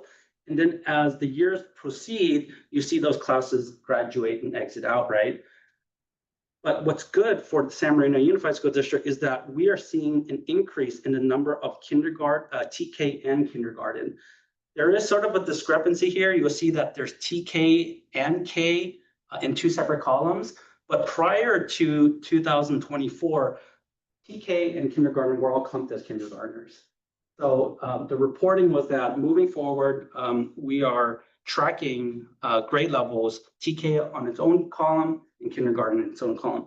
The good news is that we are seeing continued growth at the very low grade levels, and ultimately that will have a trickle effect where we hopefully can sustain that continued enrollment. Next slide I have in regards to per student revenue. This particular graphic shows how much revenue a student brings in. So if you look at San Marino Unified for 2024, LCFF funding represents about 60% of our revenues, right? And that is reflected here. But you'll see that overall, LCFF state funding does continuously provides about 60% per student. And of course, local revenues, the second biggest block here you see is due to our local revenues, things like parcel taxes, those contribute significantly per student. The next slide is somewhat similar. It shows you the per student spending. How much do we spend per student? And the good news is the biggest amount, about 40%, goes towards instruction, and that's where the money should be going to. That's where we're spending per student, 40% going towards instruction. And of course, some of the other areas include things like special ed's about 10%, and it shows a nice breakdown. But this is something nice to focus on, the fact that we are spending money in the right places per student. 40% of it is going to instruction, which is important. This is another interesting data point, is looking at teacher salary ranges and comparing it with nearby districts. And you will see that San Marino Unified, although it's not the highest, it's close, it's average, but it doesn't tell the full story, right? Because when you look at salaries, you're just looking at salaries. You have to look at something more like total compensation. So when you take a look at total compensation, it includes benefits, health benefits, dental benefits, vision. And San Marino Unified, in relation to some of our neighboring districts, is, I believe, on or above average. So it's pretty good. So this is 2024 data. A couple of data points in regards to our bond. I know it's very small here, but this is a data slide for all of the Southern California districts that had a bond on the November election, 2024 election. And you see in the center here is Los Angeles County, and LA County had the highest percentage in terms of passage rates for bonds. 97% of the districts that had a bond measure on the ballot passed. And that goes to show that there's a lot of bond dollars coming into this region, which leads to my next slide, which is monitoring construction costs and planning for that. We've been talking a lot about cost escalations and planning for potential changes to tariffs. And that is true. In this particular slide, what you'll see is that it's broken up by various regions within the state of California. And LA County is at the top in terms of projects that will start with construction. You'll see that in late 2024, the fourth quarter, there was actually a slowdown of construction. Construction projects started. It is projected that in the first half of 2025, there's a huge upswing in construction projects that will start from a negative 35 to a positive 38%. That is a 60% increase in terms of the number of projects that will start in 2025. And if you look at the percentages here, in terms of projections, the increase continues. It doesn't just start up and then go back down, where you sort of see here in past years. We'll see, and starting in 2025, it'll go up and then continue to increase. So that is something that we should closely monitor, because it affects our ability to provide a fiscal and sustainable environment. And now I'll hand it over to Dr. Rose, who will talk about that. Yeah, I wanted to add this in when we're talking about the fiscal responsibility, because just a little bit of HR data for you. So this is just deals with our certificate, because they are the major section of our payroll. And we have outgoing salary. We have a little over 1.2 million of those who are retiring or who have left. And then this is what it looks like we are going to be replacing them with, is about 835,000. So I know this has been a question from the board in the past of how much are we saving. So we're saving roughly $367,000, which equates to right about 1%. So when we're thinking about giving any sort of compensation increase or anything like that, we're saving roughly 1%. So that's what's going out and what is coming in. The two different numbers. Which one? General fund saving, is that just the difference between? That's just the difference between Okay. 1 and 2. And then this is about what 1% costs from our budgets. So you just see in relation, we're saving about 1%. And then on the horizon, this is very similar to what we had last year. We have about 170, or we will have about 170 certificated members that are not management. And 37 of those are retirement eligible, meaning 55 plus. And then that's approximately 22% of our certificated staff. And there works out to roughly about $4.3 million we spend on them. And then 16 of those are 60 plus, which works out to about 1.8. And so this is a big if, but this is if these 16 were to go and we were to replace them with the cost of what we were paying for our replacements this year, we would save about $600,000. So, Talking about 25 to 26 or. so for 25, 26, we're gonna have 16 teachers here for 20. So at the end of 26, it's possible those 16 would go. So as the talk comes up about whether or not retirement incentive, anything like that, this is just some useful information. So that if those 16 were to go and we were to replace them with the same salaries that we are paying for our new people this year, it would be approximately $600,000. And then this is also, as you know, kind of along that same vein, this is kind of where our staff is. So as you can see, we have become a very, very young district. So for the 25, 26 school year, majority of our people are going to be 1 to 4 years of experience within our district. Now, some of those people may have come to us with 15 years of service somewhere else, but as far as service in our district, that's what we're looking at. So you're looking at about an average of 10 years. That's really shifted over the past, I would say, 10, 12 years, where we had a very, very top-heavy salary schedule. Most of our employees had been here within the certificated service, for 10, 15, 20 years or more. So now we're seeing a different trend as those more senior veteran teachers are retiring, and we're replacing them with less experienced, less veteran teachers. Less veteran, Yeah. so less experience. Lower less- staff. Very quite like that. But how about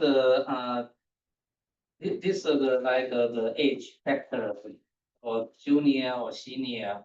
Is that also related to the result of the teaching? Just like we have one 40-year chemistry Right. teacher, so what happened the next couple of years for the So it's AP chemistry? So it's important while it's easy to equate this with, what's the word I want to say? Results or competence. This doesn't mean that they're better than this necessarily. So what we are doing, we brought in a lot over the last couple of years. Since I have been here with the district, we have brought in a tremendous amount of new talent. And I'm very proud of the talent that we are bringing in. So for instance, the person that you were speaking about, our 40 chemistry teacher, we're bringing in a chemistry teacher who is not brand new. He has taught multiple years of chemistry.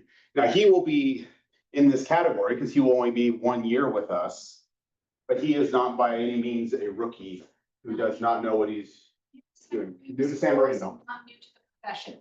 And I argue this all the time in our cabinet meetings, and sometimes those who have worked other places have different sets of skills that I think are important to bring to our district. I think makes them a very, very good teacher. So for the last 5 years, for the new the teacher we recruit, I mean, each year they did not pass, and then. I think that's on one of my other slides. So I have that for you. Yeah, that's your question about compensation. So looking at this, okay, you're hiring an experienced teacher. And we don't pay our benefits based on the years he's been somewhere else. We give them up to 10 years of credit. We do. So then at 18, we're gonna give them a maximum of 10, they would come in on 11. They'd come in at step 11. Okay. Step 11. Any other questions? Is that typical? There are some districts, for instance, one of our neighboring districts, Arcadia, who now give full year. So if you've taught 25 years, all 25 get counted. Where that is starting to come into play is when we are fighting for the same talent. And if I'm a teacher and I'm going to get 25 years of credit over here and only 10 years of credit over here, I may go there. So would that data be maybe useful though? So instead of just 69 of 1 to 4, because those are not 1 to 4 year teachers. Correct. So we could see where they're gonna line up in the actual retirement phase. Right. We have scattergrams that show you the number of bargaining unit members that are on a particular column and step, which we can share with the board when we have conversations about collective bargaining. We can, slice and dice this data any way that the board wants to see it essentially. This might be, I mean, Yeah. that's who's going. Mhm. Those are the people that are eventually going. All right, moving on to goal C, or any more questions? Okay. Goal C, which was to demonstrate a conscious culture of service, value, and appreciation. This is where kind of my department takes the lead. We focused on our district relationships this year, specifically with our SMTA and CSEA bargaining units. So far, it is my relationship with our leadership in those two unions has increased each year. I think we're better now, to the point where they are now sending me little messages like, hey, gloves are off, go after this person or whatever. So it's been good. I think they trust me. I've given, I've shown that, kind of back to what we were talking about before. What I say I will do. So they trust that. And so our competitive total compensation, which Dr. Choi already spoke about, and I have a slide there for you as well. We're being very competitive. So we're doing a great job there. Employee recognition. We've done the monthly employee recognition, which we continue to do this year. I've already figured out what I'm going to do different for next year to kind of up it a little bit. So it'll be more than just the email. So I think that'll be a surprise. No one knows yet. So that was the first little, I don't want to scare Dr. Delatorre, but I'm upping my game for that. So, but it'll cost money, Dr. Choi. So thank you. Well, Thank you ahead of time. I would love to see them at the meeting, because I know we see the plaque on the wall, but I mean, if monthly, once a month, we could either just have them come or recognize. What I would like to do is actually, I want to go to the site. I want to go to the site and deliver something to them, whether it's just flowers or just something that kind of, it just makes it a little bit of a bigger deal. So is what I would like to do. Yes, sir. Can you give me the example, the result, how you reduce the work comp liability? I do not have a slide for that, but I can tell you that we are down to like 5 people on our work comp So list. you mean your point? My list of employees, I think we only have 5. One was a very big case from Dr. Delatorre's time that I was able to get off the books, which was millions and millions of dollars that we were able to get rid of that liability. So that has been settled. Is that we have a lot of both? We have a lot of little ones, yeah, like sprained ankles, that type of stuff, but nothing too serious. We need to also give them the in-service in the cafeteria. The cafeteria worker is a kind of, they are wait. Ironically, that's not our biggest, those aren't our biggest. Yeah. Teacher claims are our most expensive claims.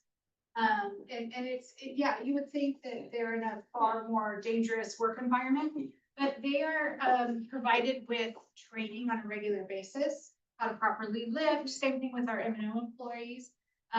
Through the JPA, we provide them with professional development, forklift training, being able to bend and lift things without hurting your back, bloodborne pathogen training for our custodial staff who picks up lots of different messes that are left at the school sites. So those employees are very well trained.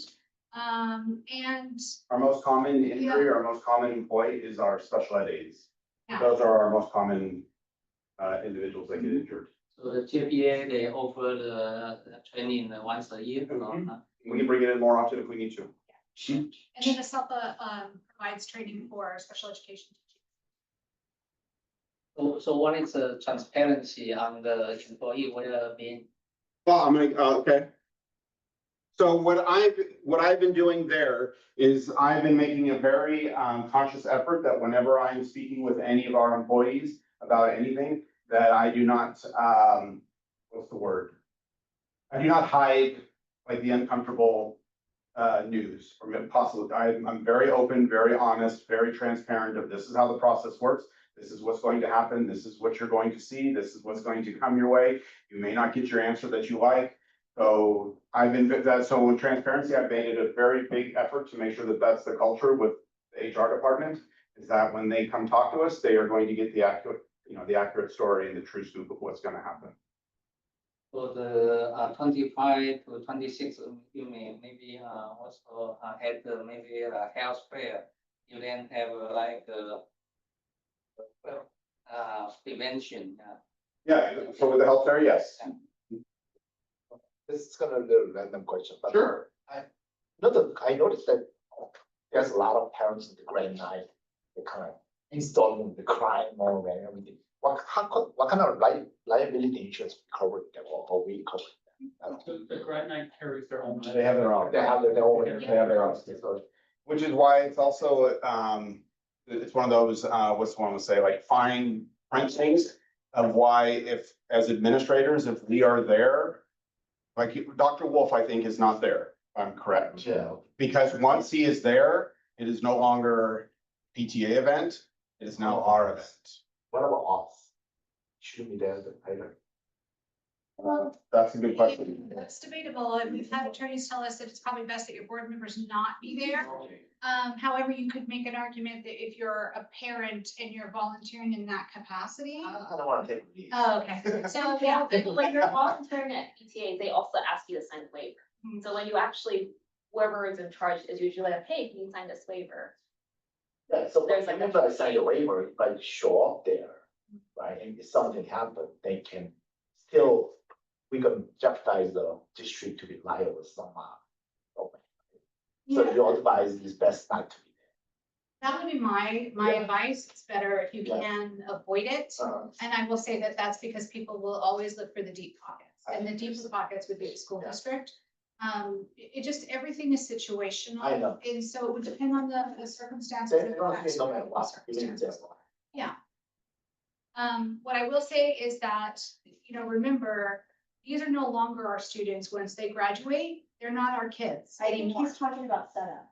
Oh, you're just talking about setup, or are you talking about grad night, being there at grad night? Right now being there, setting Yeah. up or dismantling it or whatever. Yeah, you okay. do. I thought you were talking about supervising like grad night or something. So But if yeah, if I just participate in a grant night, yeah, helping them out, to set up, that you can, it's but gonna jeopardize the district somehow. not so much on that end. I don't Okay. see that on that end. I see the supervising of, the kids that night as being more of a liability situation potentially for the district than you volunteering to set up or take down. Those are two Okay, pretty harmless things. I mean, if you get hurt, you're on your own because you will sign Yeah. a waiver. But yeah, when children are present, it's just a different story. And then we just don't want the culpability or the liability, and it is not our event on that evening. And the reason that Dr. Wolf doesn't, stay there and supervise is because they're no longer San Marino High School students. They are graduates of San Marino High School, so their status changes. The PTA is really running that event. They're putting their support behind it. Their liability insurance covers the event. that's, Yeah, as a parent, can you volunteer? Yes, but you never really get to take off your board member hat. So I can share a story from a former district that I was at. The board member who had a graduating senior decided that he was gonna go and he wanted to do something very grand for the grad night and alter the electric panel. And because he's into that and knows, and anyways, it ended up causing something. But he was never seen as, Mr. So-and-so, the dad. He was always seen as board member. And so then that's why. Yeah. Well, actually, the Saturday morning we hear some grand night when the parent get hit in the eye. Oh, So immediately they find another parents after that. It's an eyeball.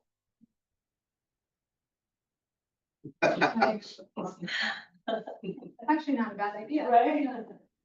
One of the things I did this year is I started doing a daily birthday message. It seems small, but it's amazing how how everyone is receptive to it. I try to do a lot of individualized meetings. I go and see, I don't like to do things via email. I like to see the person face to face so that there's nothing lost in tone, things like that. And I can also, so I can read their tone and see where they are at. So that's something I do. Our staffing, the recruiting and especially the retention. I speak a lot with our principals about making sure that who we are keeping are people that they may be talented, but if they do not have the right mindset and share our values of our district, then they don't need to stay. So community relations, the DEI committee, we are still doing that. And I'm the district representative for that. We still are partnered with Rotary, PTA meetings with some of those parents. That I've done a little bit more of that this year. So that has been something that has come on as well. We've kind of already spoken about the last one. These are some more, Chang, I think this was what you were asking about. So these are the last 3 years of our retention of our probationary teachers. Those are our first 2 years, how many we're keeping. So the district is the gray, the first one. So ironically, we have 87.5 every year. So this year was 35 out of 40. We kept 35 out of the 40 probationary teachers. And then you can see each of the schools. High school, they kept, I think they were 6 for 6. I believe HMS was 6 out of 8. And Valentine has a lot. I want to say they are like 16 out of 17 or 17 out of 18. Something. They have a lot more new teachers.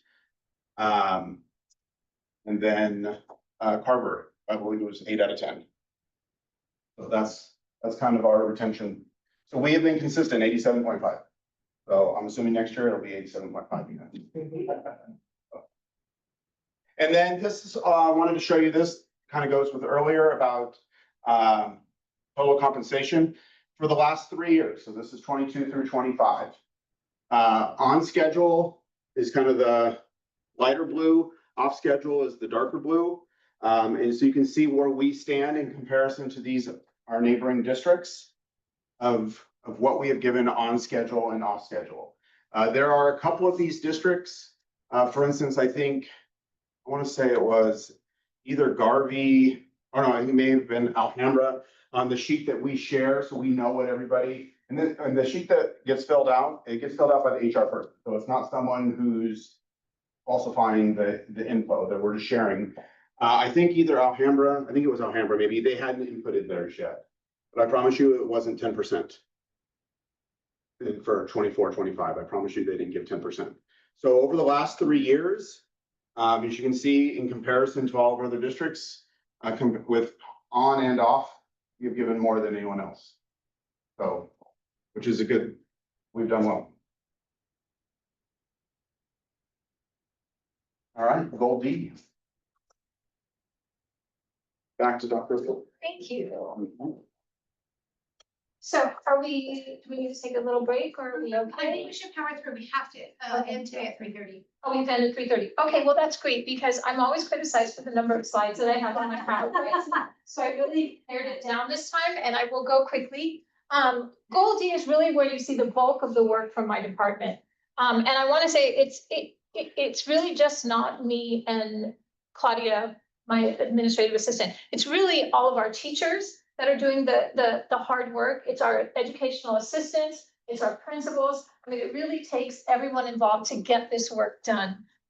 And as you can see on the left side there, we have been extremely busy over the past 5 years. And I'm very, very proud of the work my department has done. I'm very proud of the work that our teachers have taken on because it's something that they've taken on year after year, another piece that they have really embraced and implemented in their classrooms. And it's really been a wonderful partnership with our teachers. I've gotten great feedback from them. I've given them great feedback. So it works really well. And these programs could not have been successfully implemented if it wasn't for their partnership. So multi-tiered systems of support, and I'm going to go through each of these a little bit in the next few slides, but I really wanted to share with you that this is the work that really drives what we do in my department, not only for the academic advancement of our students, but also for the social emotional well-being and for the safety of our students as well. And everything that we do really is based on MTSS, which is that 3-tiered approach. And that really translates to personalized learning, personalized instruction. It is not a one-size-fits-all. And so everything that we do really caters to our students from remediation, the students who may need a little additional support, all the way up to the students who are already meeting and exceeding grade level and need to be challenged. And I think that's truly where the beauty of the instruction comes. So the next slide, I think this is really important for us to highlight. These are some of the accolades that we are extremely proud of for the 24-25 school, 23-24 school year. 99% graduation rate, actually 99.5, 99% graduation rate. The high school earning a national blue ribbon recognition, continuous increased growth in ELA and math based on the state assessment, the CAS. And as we know, in 2024, we were named the #1 public school district in the state of California based on ELA and math scores. 2024, absolutely. #1 in the state, unified school district. And we're hoping to get to science eventually as well. And then the 2023 ranking, right? 2023, we did have high scores, and I can show you that data later. Yes, I. Do you remember? Yes. Okay. And we actually surpassed 2023 performance levels. And then 2024. 2025, when we announced. I was just gonna say, they are starting to trickle in, but this is preliminary test results, student data. So it has to be finalized, and once it gets finalized, then I can share those with the board, and then it's open for public consumption, hopefully sometime in September. Yes, and then the dashboard comes out in November this year, the 2025 dashboard. PBIS, Valentine, as you know, got gold, and Carver got silver last year. This year, they were both advised to apply for gold because of the work that they've been doing. So we're very proud of that. 96.56, basically 97% attendance rate. That's the ADA across the district. That is incredible. Across all 4 schools, collectively, that is our average. AP Honor Roll, this was huge for our high school. There were 3 criteria that they had to meet to earn platinum status, and our high school earned platinum status with a 93% pass rate on AP exams. That means they got a 3, 4, 5 on their AP tests. And so that's wonderful. iReady, math and reading, 90% at or above reading in grade level. That's for all our students K through 5 collectively. That's the average. And then NWA reading scores, they are at the 94th percentile, which was the average. There are some dips depending on the grade level, but the overall average last year was at the 94th percentile.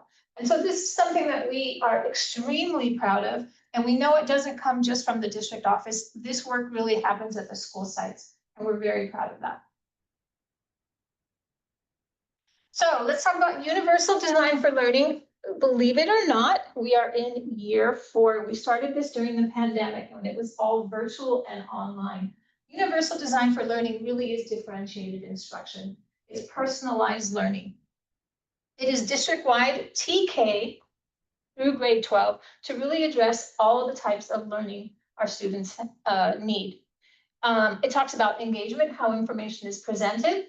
It talks about representation, how we're giving students the information, how we're presenting the information to our students so that they can learn it. Because you know, you have auditory learners, you have visual learners, you have kinesthetic learners. So how are we presenting information so that our students can access it, number 1, but then also retain it and understand it? And then lastly, expression. And the expression piece really talks to voice and choice. How are our students showing that they've mastered the objective of the lesson? How are our students showing us that they've mastered the standard? If you're an English learner, new to our country, you're not going to be able to write, typically, you're not going to be able to write an essay. So what's another way they can show us that they've mastered that standard? Whether it's a PowerPoint, a visual, a drawing, a play, a song, whatever it may be. And so that really gives students the agency and the voice and choice. One thing, does this have a pointer? No. One thing we're really proud about this year is our elementary school sites have really begun more expanded implementation of small group instruction, where differentiation can really take place, where personalized learning can occur. And that really is going to allow us to be able to address all the different types of learners.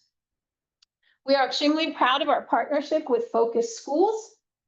They continue to partner with us year after year, and this year they actually ascended on our campuses during our universal design for learning walkthroughs, our instructional rounds, and gave input and feedback to the teams. And so it was extremely valuable.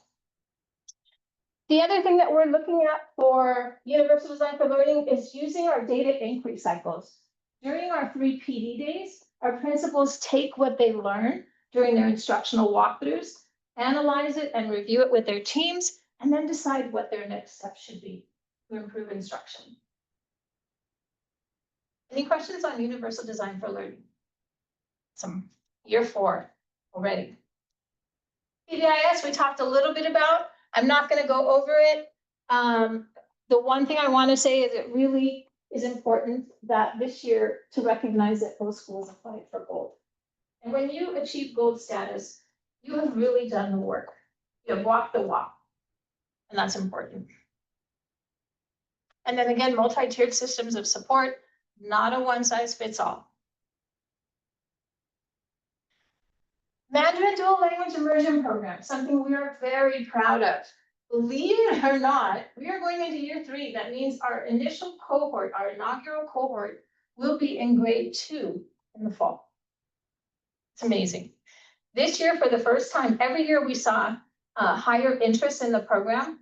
This year we had so much interest that we had to run a lottery. And that's wonderful. So we do have a waiting list for both the native side and the non-native side. It's going to go through grade 2. Retention has remained high and enrollment remains high. We have been, thank you to the Board of Education, allowing us to fly the positions early. We have been able to recruit the best of the best Mandarin teachers. A lot of districts are calling me saying, stop taking our teachers. But we have been able to really secure the brightest and the best teachers for that program. In addition to not only the Mandarin side, but also the English side, and those come from within our district. We are providing intentional PD for our Mandarin dual language immersion teachers. As I said, there's a wait list, and already our 25-26 cohort is completely full. And that has not even taken into consideration inter-district. So it's wonderful. How long is the wait list? Like, enough to open another section or? I don't think so. Yeah. And then space is also limiting for us. We don't have physical space. Somebody told me there were around seven kiddos on the wait list. Does that sound right? On the Mandarin or non-Mandarin? Mandarin. There may be probably about 7 to 10. Yeah. And on the non-native side, we have quite a few as well, probably about 10. But that wait list ends in December, because it's going to be very hard for an English only speaking student to enter into the Mandarin program, let's say 6 months down the line, when the kids have already acquired the language. Titan Medical Arts Academy, we are in year 3, very much like the Mandarin dual language program. This year we have really increased ongoing collaboration with PCC, and I think that has served us well. We've run into a few snags over the past couple of years with securing professors. And so we really found that scheduling a standing meeting with them every month or every 2 weeks has been instrumental in making sure that we are able to secure the professors we need and the programs that we need for this academy. Here is a new kind of pathway for Medical Arts Academy, starting with 9th grade all the way to 12th grade. And one thing we're doing new this year, looking at, and we're working on that right now, because after COVID, we found it very hard for us to secure internships for our students, which was our initial plan. But because of COVID, hospitals, facilities, other medical places, medical research facilities, they don't want students there for health reasons. And so that's been a huge challenge. So thinking outside of the box with PCC, we came up with having a Saturday research and capstone opportunity for our students. These students would participate in about 7 to 8 Saturdays. And each Saturday you would have a different PCC professor or medical professional within our community instructing the class or providing lectures to this class. At the end of those 7 to 8 days, those students would get to pick the topic that most interests them and take a deep dive into that and do a capstone research project on it. So we're still going to pursue the internships. Thank you to Mr. Chang, who is persevering in trying to find someone that we can partner with. And if we can do both, that would be great. We would really love for our students to take the internship, but if we can't, this would be another great way for them to be immersed into the medical field. Lastly, high retention and enrollment. I forgot to say that we had a lottery employed this year as well for the Medical Arts Academy because we had a lot of students that were interested. So that was great. Focus schools, we are continuing to partner with them. They're amazing. They're all about instructional leadership and data-driven instruction. This will be year 3 that we're partnering with them. The first year we partnered with them, it was all about leadership training. They trained our cabinet, they trained our principals, they came up to our UCLA conference center and trained us all. Last year, they engaged in principal coaching. Once a month, they called our principals and provided them coaching with data-driven instructional practices and UDL, Universal Design for Learning. This year, the principals and the faculty have asked for coaching and professional development. So focus schools will be going into the faculty meetings and providing coaching and mentoring to the teachers as well. And I think that's really going to just bring everything together and connect the dots for us. One thing we were really excited about, I think I've shared this in the weekly board memo, and I shared it last year as well, is our scorecards. Every school in 2023 developed a school scorecard. It talked about, we call it glows, grows. So what are they glowing about? What's the good news for their school? Where do they need to grow? And then lastly, bold steps. How are they going to grow? What are they going to put in place to make that growth? Last year, our principals took it a step further, and every grade level and every department also did a scorecard. So you have one for the whole school, one for every grade level, and one for every department. And talk about accountability and continued monitoring of progress. This has just been so successful, and we're so proud of the work that our schools have done with this. Tutor.com, Princeton Review. If you remember, this past year was our first year we implemented cost-free tutoring district-wide, K through 12, through Tutor.com. We used a grant to pay for it. And we're looking at what we want to do for year 2. If we want to renew our contract with them, it provides tutoring cost-free with qualified tutors online 24/7, anytime a student logs on. And if you see in August, we had some, the usage was very high. And then in September, it became even higher. And then as the school year went on, it kind of died down a little bit, picked up, went back down, and picked up a little bit. I bet you this is probably because finals at end of year. And so we're really looking closely at that. Is it worth renewing? It's about $26,000 a year, which is not bad district-wide.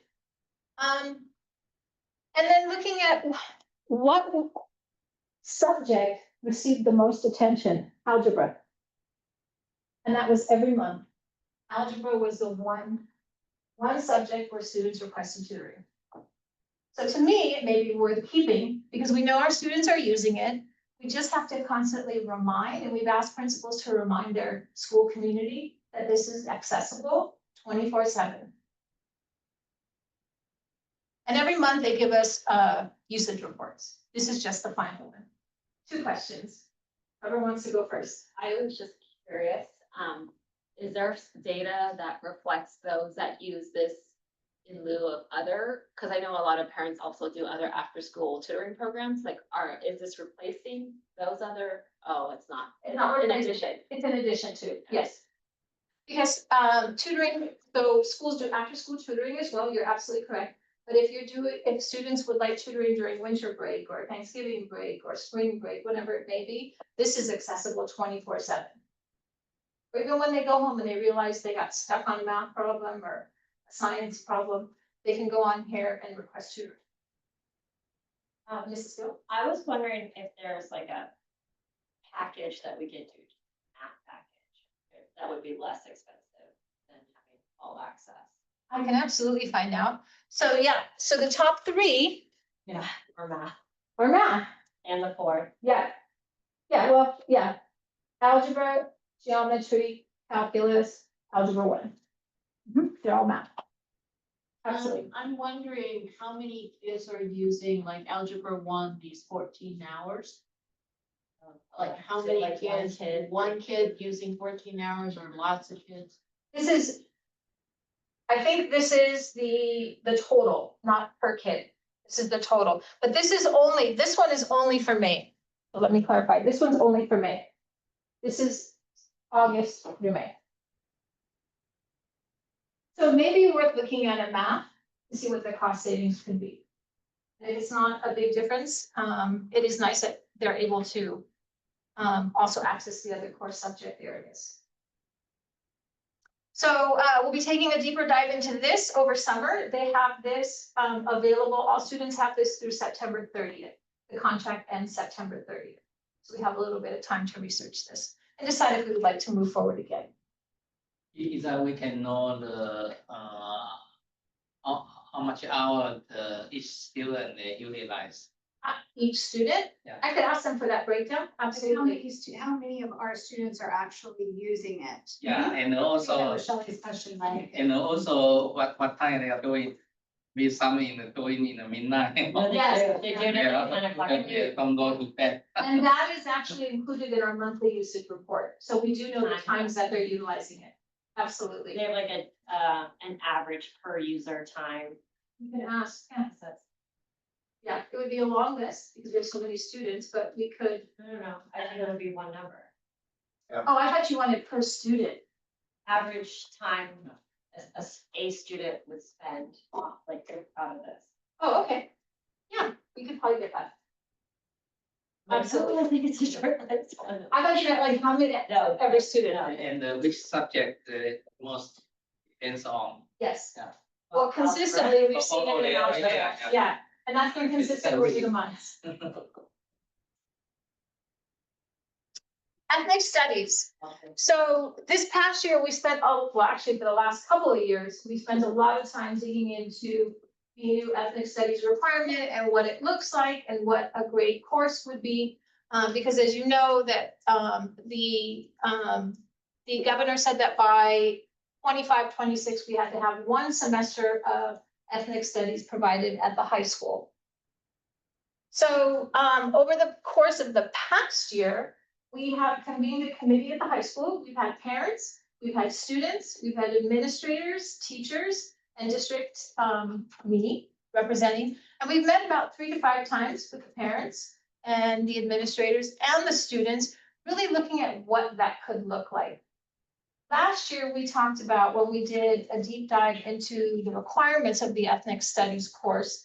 We took a deep dive into what that could look like. Should it be a standalone course? Should it be an embedded course into one of our core subject areas? And the board made the wise decision to embed it into one of our courses. As you know, we embedded it into English 10, and our English teachers did a fantastic job of developing in conjunction with the committee, with the parents and the teachers, a very comprehensive course that embedded the components of ethnic studies into the English 10 class, the world literature class.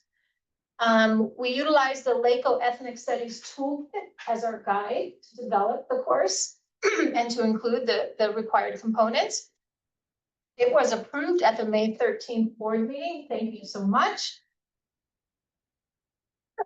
Excuse me. And now the governor is saying there may be a hold on it to see if they're going to appropriate ethnic studies. The beauty of the way our teachers and our parents and our students have developed the course or built the course really doesn't change for us, because it was almost just like a modification of the course to embed those critical pieces of ethnic studies. And actually, the feedback we got from our English teachers said it made the course richer. And so even if we are not required to do it, the course will remain the same. And remember, this is our pilot year. It's not required as a graduation requirement until beginning 26, 27 for the class of 29, 30. And so we will pivot and modify if we need to, but right now we're moving forward with the way the course was developed and board approved for the 25-26 school year in the English 10 class. Any questions on ethnic studies? Okay. Lastly, no, I don't think it's last, but it is short, I promise. Attendance.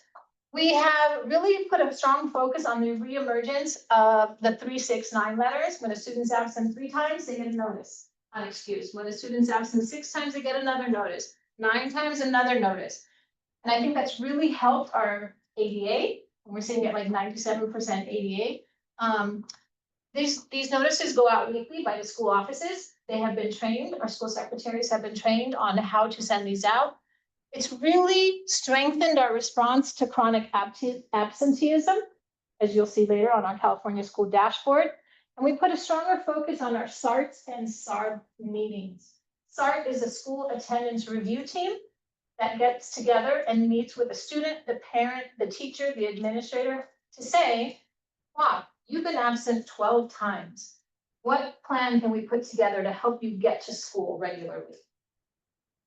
So that plan goes into place. If his attendance or tardiness does not improve, then it can go to a school attendance review board, which holds a lot more weight with the parents.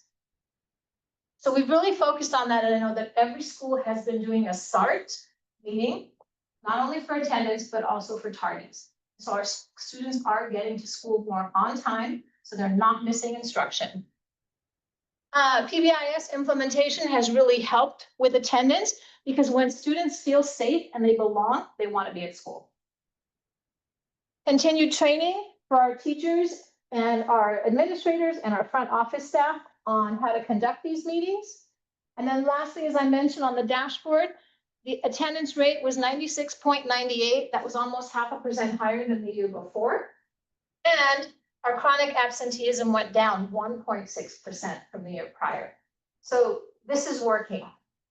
It's not the only thing, but it's one of the things that we put into place to help support positive attendance. Curriculum Study Committee. As you all know, I've been keeping you up to date in the weekly board memo and at the board meetings. History, social science, oh, I forgot to add science on there. We also went out for science. We had a committee for each core subject area for science and for social science. We worked with the publishers to review the framework and what that would look like for a pilot. Our teachers piloted K-12, piloted social science and science from August of 2024 to, oops, excuse me, that's a typo, to August 2024, just that first half of the year. The middle school and high school moved forward with the adoption. HMS, they adopted science, STEM Scopes curriculum for grades 6 through 8. The high school adopted HMH, Houghton Mifflin Harcourt Brace for history. That's their collection. And then we also adopted ELD Lift for grades 9 through 12 at the high school.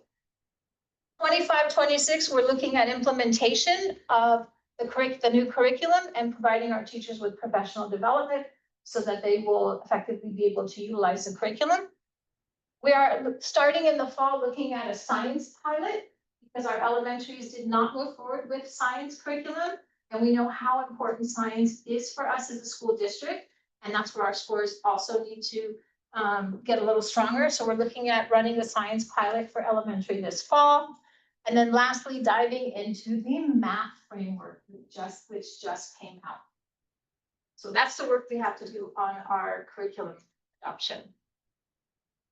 Formative assessments, as you know, we're very fortunate that the board allowed us to move forward with iReady for grades K-5 as a formative diagnostic assessment and NWEA and IXL for grades 6 through 12.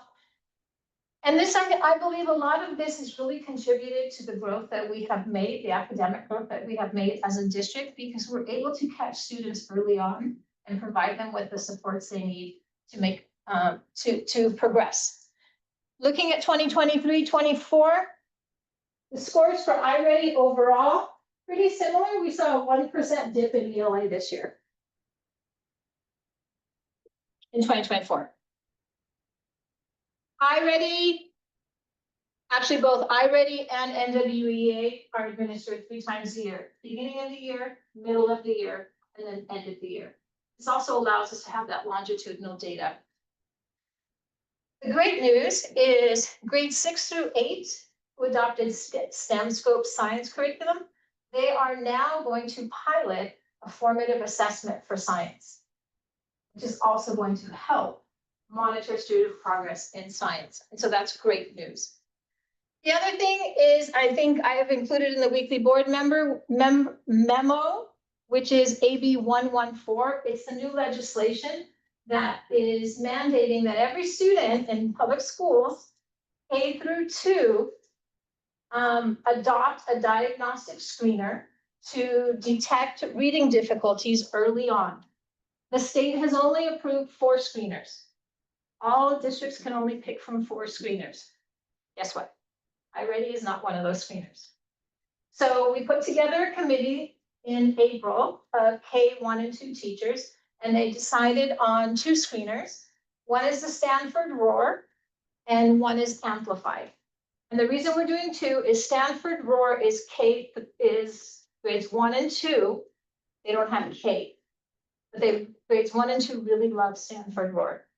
And so K did like Amplify. So K is going to pilot Amplify, and 1 and 2 is going to pilot the other screener, Stanford Roar. Stanford Roar, the great news, it's cost-free. There's no cost associated with it. Amplify does come with a cost. Here are the scores for NWEA from 2023 to 2024. And you can see across some grade levels, we did see an increase. Some grade levels, we did not see an increase. And the beauty of having these formative assessments 3 times a year is we schedule them to align with our professional development days.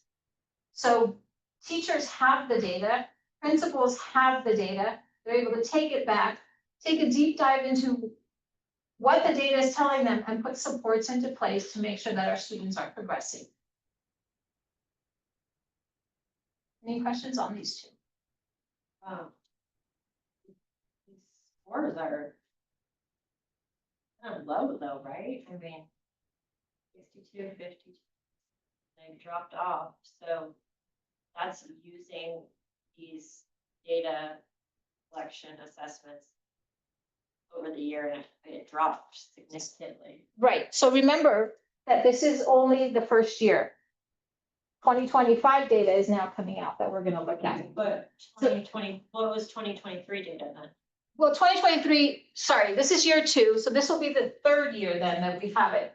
And the first year and a half is getting used to that assessment. We saw the same dip when we had iReady, when we first took on iReady. And the low scores is one reason why we align them to the professional development days. So the sites can take this data, go back and figure out why their scores are low or why they're not low, identify which students are not performing well, and put those supports in place.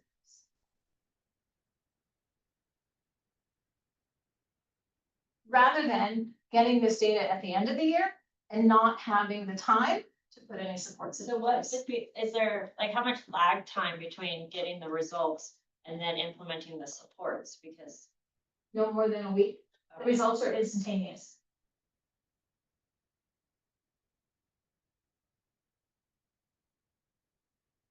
Any other questions? Okay. So because we have those formative diagnostic assessments, I think they've really helped us with the state assessments too. They're a great predictor of how well our students will be doing on the CAS. Typically, you always have your outliers as well. But again, as you know, in 2024, we saw a 0.26 increase from 2023 in ELA. 89% of our students district-wide who took the CAS, grades 3 through 8 and 11, met or exceeded standards, 89%. And I think that's huge. What's more impressive is this blue band shows you how many exceeded standards, not only met, but exceeded standards. So you have a very large group of students, a high percentage of students who exceeded standards. And then you also have it broken down here by year. This is by year, 22, 23, 24. I did not include 21 because 21 was optional because of COVID. And then you also have it broken down by grades, 3, 4, 5, 7, 8, and 11. And you can see that in a lot of grade levels, you see increases, significant increases. And some you see a little bit of a dip. And again, that's the data that goes back where our sites do data inquiry cycles to see where our students need additional growth. Now, this comes out at the end of the year. So this is the data that's going to be important moving forward in the subsequent year. We see the same for math. We saw a 1.47 increase in math. No, you're fine. In 22, 23 to 24. Again, on the far left column, you see the growth from one year to the next. And then the growth that a lot of our grade levels are demonstrating. Like look at grade 11, look at grade 5, look at grade 4, 3. This is all. And some of them, we see a little bit of a dip, not too much. And here's another gain, a little bit of dip here.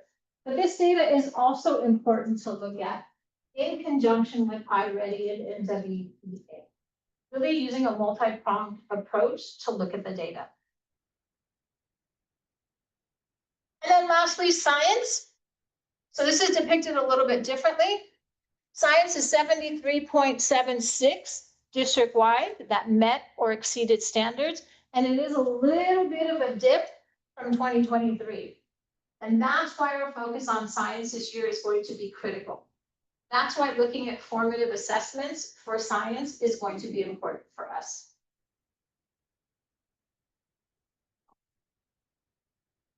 And then lastly, I believe this is the last slide, I promise. Looking at our exit data. Last year I presented you, the question always is, are we retaining our students? Are we attracting students? And are we able to keep them here?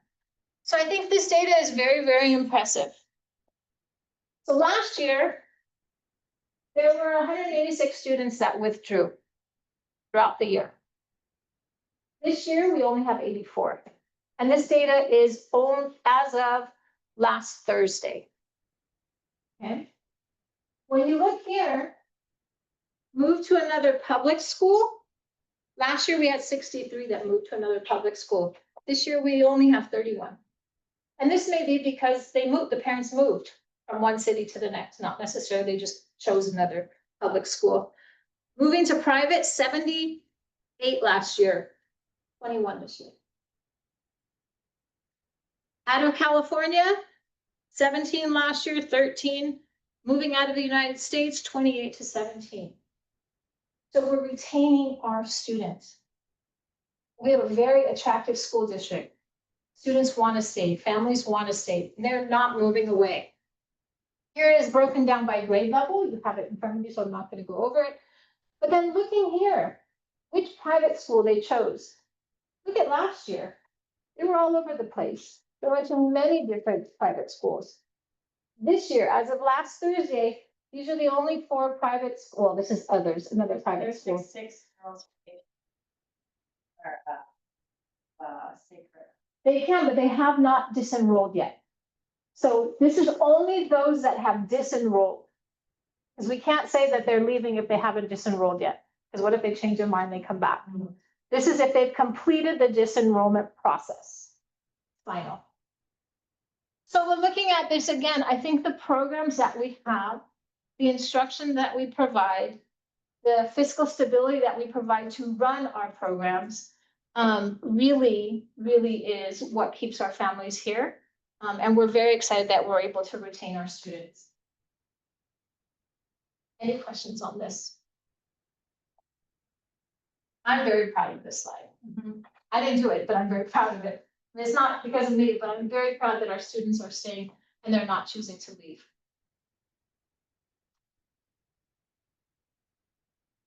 Any questions on the board? I don't have a question, but I'd like to make a comment, I'm very happy to attend the retreat. The reason, the other with your leadership, we've been doing this for 3 years, right? And each year we set up the goal. So finally, this year, tomorrow we are going to set up the new goal. But in the meantime, we are reviewing what we achieved in the 24. And more excited, your cabinet, each one you prepare what you can be proud, and also with the graphic data, that give the goal immediately, can put in the mind. So thank you so much. Yeah, thank you. Thank you so much. That was great information. As you know, if the board has any other questions, we'd be happy to answer at any time. You have one more presentation. Is it possible for you to get through that? Oh, 2 more presentations? You have 2? And data for goal setting as well. Okay. For technology. Oh, I can blast through that real fast. sure. And then the AI. And then AI, can you get through it? Oh, okay, all right, go for it. Because if we need to roll over to first thing tomorrow morning, that is a possibility we can discuss with the board. Okay.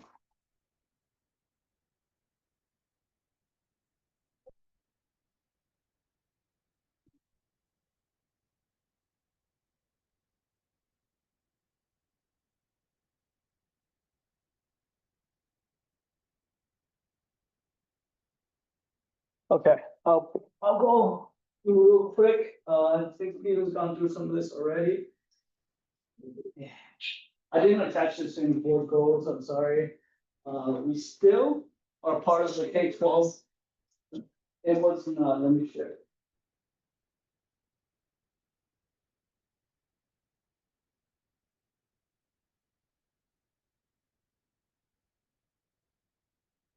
That should be going through right now. We are still part of the K-12 HSN consortium. About 80% of schools in California are part of this. We have a 10 gig data link and a 5 gig data link that we split between all of our schools. This gives us resilient and very reliable network performance. We serve about 15,500 clients per day between our 4 schools. That equates to about 435 terabytes of data. Some highlights, that gives us resilient internet access. We've only had about 5 outages this year, and most of those outages were due to power issues from the fires, from wind, and etc. So our internet infrastructure is very resilient. We have a very resilient cloud managed firewall switch and Wi-Fi. None of that has gone down this year. We've maximized E-rate funds. We had about 20,000 left over, and we're using it to expand and improve our outdoor Wi-Fi access. That should be coming July 2025. Goals and needs for this for next year is our firewall is end of life 2026. Our next E-rate cycle, we need to go out for a new firewall. Our firewall is our first line of defense, and if that goes down, we don't get support. That could be bad for our district. We want to go out for a new firewall, and firewalls can be very expensive. We also have an aging cable plant. That means a lot of the cables in our schools are getting old, getting chewed up by rats, etc. We need to start looking at replacing some of these cables. We talked about expanding outdoor Wi-Fi coverage. We are working on that this summer, but our E-rate funds only cover so much. We updated our football field in spring break this year, and we saw the graduation this past week. It was very reliable. Our network has become a lot better out there at the football field. We want to do that in all the other fields from our school campuses as well. Our paging system is also aging, and we need to update our paging system. It has become a very unreliable system, especially at some of our older schools. Things just keep breaking, going down. So we can't use our paging systems, that goes for our bell systems, it's all connected. Paging systems, bells, and time clocks are connected. So this summer, we are piloting different systems. We're gonna be using Huntington Middle School as our pilot site. We're gonna set up 2 classrooms with paging and classroom AV and classroom displays. The classroom displays will also act as time clocks. That's something we could potentially do with modernization of our block times. Usage, device access, 100% of faculty still have access. If anyone doesn't have access, we find a way to give them access. Same thing with students, 100% of students have access. Some classrooms have both iPads and Chromebooks. So we're piloting Chromebooks in kindergarten. See if that's something that will be viable in the future. Chromebooks in all classrooms from 1 through 5th grade, and we're 1-to-1 at the middle and high school still. Our device fleet, we're still primarily Dell 3100s, but we've been moving to Acer Chromebooks because we've been finding more powerful Chromebooks. Kids tend to use them more when they're more powerful and more reliable. End of support factor, our Chromebooks now have 10 years of auto updating, but that doesn't mean we get 10 years of life out of them. We've been finding most of these devices only last us about 3 to 4 years, especially at the middle school. They do get pretty big. So we still have a need to refresh those devices every 3 to 4 years or every year as we have incoming new students. Usage and analytics. We have cut this down by a lot. There were a lot of apps that we weren't using. Last year, we had about 414 apps. We cut that down to about 308. But we are still finding about 80% of students log into our apps through Clever, and about 50% of our students log in through Clever. Our top applications are iReady, IXL, McGraw-Hill, and Explore Learning. Typing Club has seen a very dramatic decrease, but that's because IXL and iReady has seen a significant increase. So managed Chromebooks are still what offers the best compatibility of classroom management and the highest return on investment. Some of our goals are to change out some of our aging fleet with higher performing Chromebooks. Some of our Chromebooks, although they still get that 10-year of auto updates, we did not outfit them with the best, so they are aging and getting very, very slow. We will also look at piloting a BYOD option. A lot of high school students prefer to bring their own devices to school. And we are looking for sustainable funding for these student devices. We're finding it harder and harder to fund these devices. Finding it harder and harder to ask PTA every single year on these devices, so we're looking for more sustainable funding sources. Technical support, this year we transitioned from our live chat to a help desk. It's the same platform almost, it's just a different portal. We don't have as many resources as we did with live chat, like the function 2 live chat. We are taking away that function. We haven't used it since COVID, really. So our live chat ticketing system will be a help desk, so it's going to be more of a ticketing system, less of a live chat system. But we're still able to provide support through our tech support website, through email, and through phone calls. You can also call and leave a message. Technical support metrics, during that transition to help desk, we lost a little bit of our customer satisfaction. Some of those tickets got lost in the way, but we're still at 96%. Last year, we were at 99%. We're hoping to get back up to 99%. But we are at a 99% solve rate, so most of our tickets get solved. Okay, technical support highlight. Thanks to Measure R, we're able to keep funding all those full-time employees, tech support at all the sites.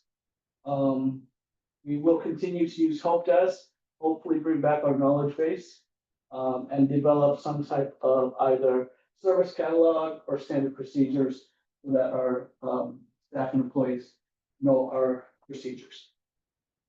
We're also going to pilot AI capabilities to automate some resolution.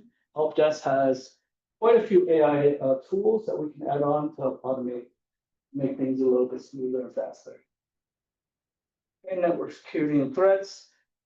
Stephen left us in very, very good condition. Last year, we had probably 25 to 30 threats per day blocked. Now we're looking at 1 or 2. We do get those spikes sometimes in some days where we get hundreds, but those are far and few between. But most of our statistics are 1 to 2 threats every single day. Endpoint protection, we're moving from Sophos to Sentinel-1. Again, Stephen left us in great condition. We get about 0 threats blocked per day on most devices, but we do get a lot of policy violations. So we're looking at some training for our teachers to mitigate some of those policy violations. Cyber risk score, this is through Securus 360, very low score. We're at the 98th percentile within schools around Southern California. We'd like to be in that 99th percentile, 100% is impossible. Okay, again, Stephen talked about the pen test that we did with the Department of Home Defense and CISA. They did a risk and vulnerability assessment for us. Our score came in at about 741 out of 1,000. So we're not at the top, but we're not at the bottom either. We're doing pretty well compared to school districts around us. Our ransomware susceptibility scores are 36%. Most school districts come in at about 78%. So we're doing very, very well against ransomware. We would like that to get lower, but we're doing pretty good. What is that total risk score? Do you want it higher or lower? Total risk score is kind of weird. Do you want this one higher out of 1,000, and this one you want this one lower? So we're at about 75% for both. To mitigate some of these things and increase our security, I want to introduce managed methods. It's Cloud Monitor that monitors our email system and provides cloud security. So those phishing emails, malware that comes through our emails, automatically block it. If it doesn't block it, we can search for it. Red herring is also something else we want to provide. It's will be provided by LACO in combination with the San Diego County of Education. And that will provide phishing awareness and protection. So we want to stay at that 100% faculty have endpoint protection. 100% of employees still have multi-factor. We still provide that 24/7 security service Stephen talked about. We still have cloud backup and disaster recovery, and we have our monthly vulnerability scans. Goals for next year or this year, we want to do 2-factor authentication with students. This will be pretty hard, but we're going to pilot it this year, see what we can come up with to increase that security. We also want to do some tabletop exercises and drills. We get credits provided by our security JPA Beasley, and they will come out and do that live. So how are we gonna do 2FA if your student doesn't? So some students, 2FA could be as simple as choosing a picture. It's just another form Okay. besides their password. It could be choosing a picture, it could be another password, 2 passwords. It could be another badge, like Clever in the younger grades, students having a Clever badge. It could be a Clever badge with another Clever badge, or a Clever badge with a picture. But we're gonna pilot it and see how it works. Tech Academy, we're gonna bring it back this fall. I don't have any sessions or any agenda yet, but we're planning to bring that back. AI Task Force, we're gonna speak on that in the next presentation. Starting this summer, we're gonna start creating our AI Task Force, introduction fall 2025. Okay, Tech Academy, needs for this year, we want to explore more training opportunities. We've been speaking with LACO. LACO has a lot of opportunities and a lot of courses they can bring to us. We're planning on introducing them or bringing them in for Tech Academy and the AI Task Force. We need to adopt and discuss AI guidelines, and we want to leverage program innovations to pilot tools and other innovations like esports and such. Okay, integration with physical security. Stephen went over the Verkada Cloud Security already. We finished phase 2 last month. Phase three, we have about $5,000 left, maybe 2 or 3 cameras. So finish that off. We are continuing our collaboration with SMPD. We want to integrate all of our systems so that it's all automated. We get a catapult emergency alert, it'll trigger 0 eyes and give PD access to our cameras in an automated system. No. We already said no to that. We got a legal opinion. I don't know why that's still on. Oh, No, okay. it's enhancing collaboration. Should there be an actual active shooter? Yes, they may have access to those Temporary. cameras, right? But not in the sense where they have full access. Just temporary those. Only in the event of an actual verified event. Yeah, we'll talk more about that. Offline. Laura says no, we say no. Okay, safety integration, we would like to see some integration with intercom systems. Verkada has all these tools we can utilize. We have some command smart displays we started implementing. We're gonna pilot access control, and we're also gonna expand on some of the AI capabilities. Okay, enhanced media comms, we're still using Edlio as our website, Constant Contact. We use Social Pilot for our social media. We're still doing the school news role, and we're still using Parent Square as our communications platform. All right, we would like to expand or pilot some of Parent Square's integrations, forms of permission slips. We started using that this year. We started using the volunteer signups. We also want to explore their web store and payments. It's a lot more integrated than what we use now. And we would like to pilot that in this coming year. Okay, and that is it every single teacher's using Parent Square, right? pretty much, yes. That I'm aware of. Any other questions on technology? All right, we're gonna transition over to the AI task force. Try to get through this to get you guys out of here.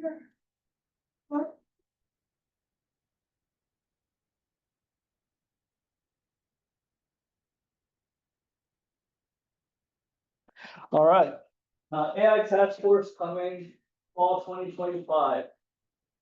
All of this was done with AI. This presentation, our website, our goals, everything was done with AI. We thought it was appropriate for this to use AI. In conjunction with Dave Basuto and Joshua Sung, we worked on this together. We used AI prompting. This wasn't very quick. This wasn't a 5-minute thing that we just threw together. We went through the prompts several times to make sure it was what we wanted.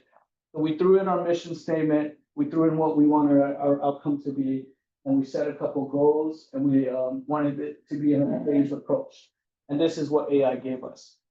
Our mission is to empower educators to leverage AI as a catalyst for deeper learning, positioning it as a collaborative partner in preparing all students for the future.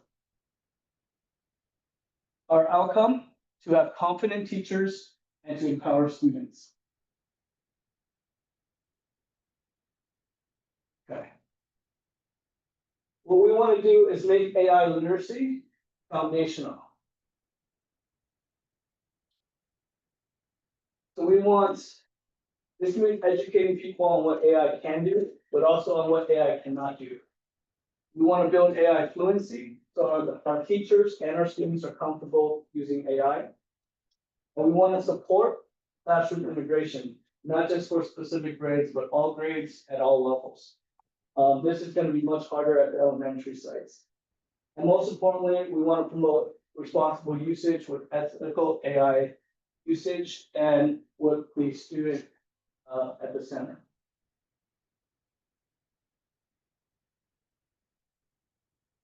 Phase 1, AI literacy for educators. We want to introduce AI workshops and on-demand resources. We want to have PD. There's a lot of programs out there we can use. Common Sense Media for digital literacy, Magic School for introductions, Gemini for more advanced, and Lego is a great partner. They built the AI guidelines that a lot of LA County schools use. We also want to provide AI toolkits. We want to have approved tools that students and teachers can use and appropriate usage. Role-specific use cases, we want to provide AI tools, not just for the teachers and students, but for the office and administrative staff as well. We also want to provide tools, or we want to shift the mindset. AI, we want AI to be a tool, a teammate, and not a threat.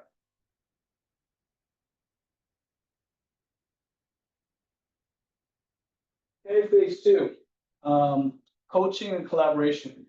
We want to build coaches at each site so that teachers have someone to go to. At the high school, Dave Basuto is obvious, he's already pretty much their AI coach. They come to him every single day. We want to build that at every single school site. We want to provide or build professional learning communities with knowledge bases for both staff and teachers. That could be something on Schoology, a Google group, or something more advanced like a math. And we also want to create a pilot program before moving site-wide. So these programs, we don't want to just throw them at teachers. We want to create pilots so that we know they'll be successful in the classroom.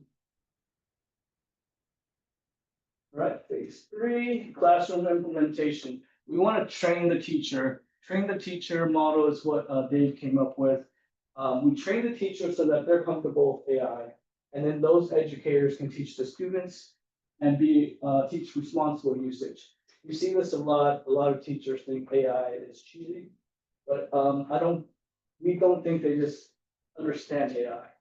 If we empower them to understand AI, then we think they'll be more comfortable using it.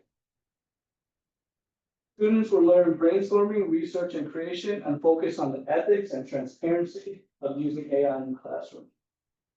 Some of the examples it came up with was co-authoring essays with ChatGPT, creating AI timelines in history, simulating lab scenarios in science, and generating AI visuals and audio in art and music.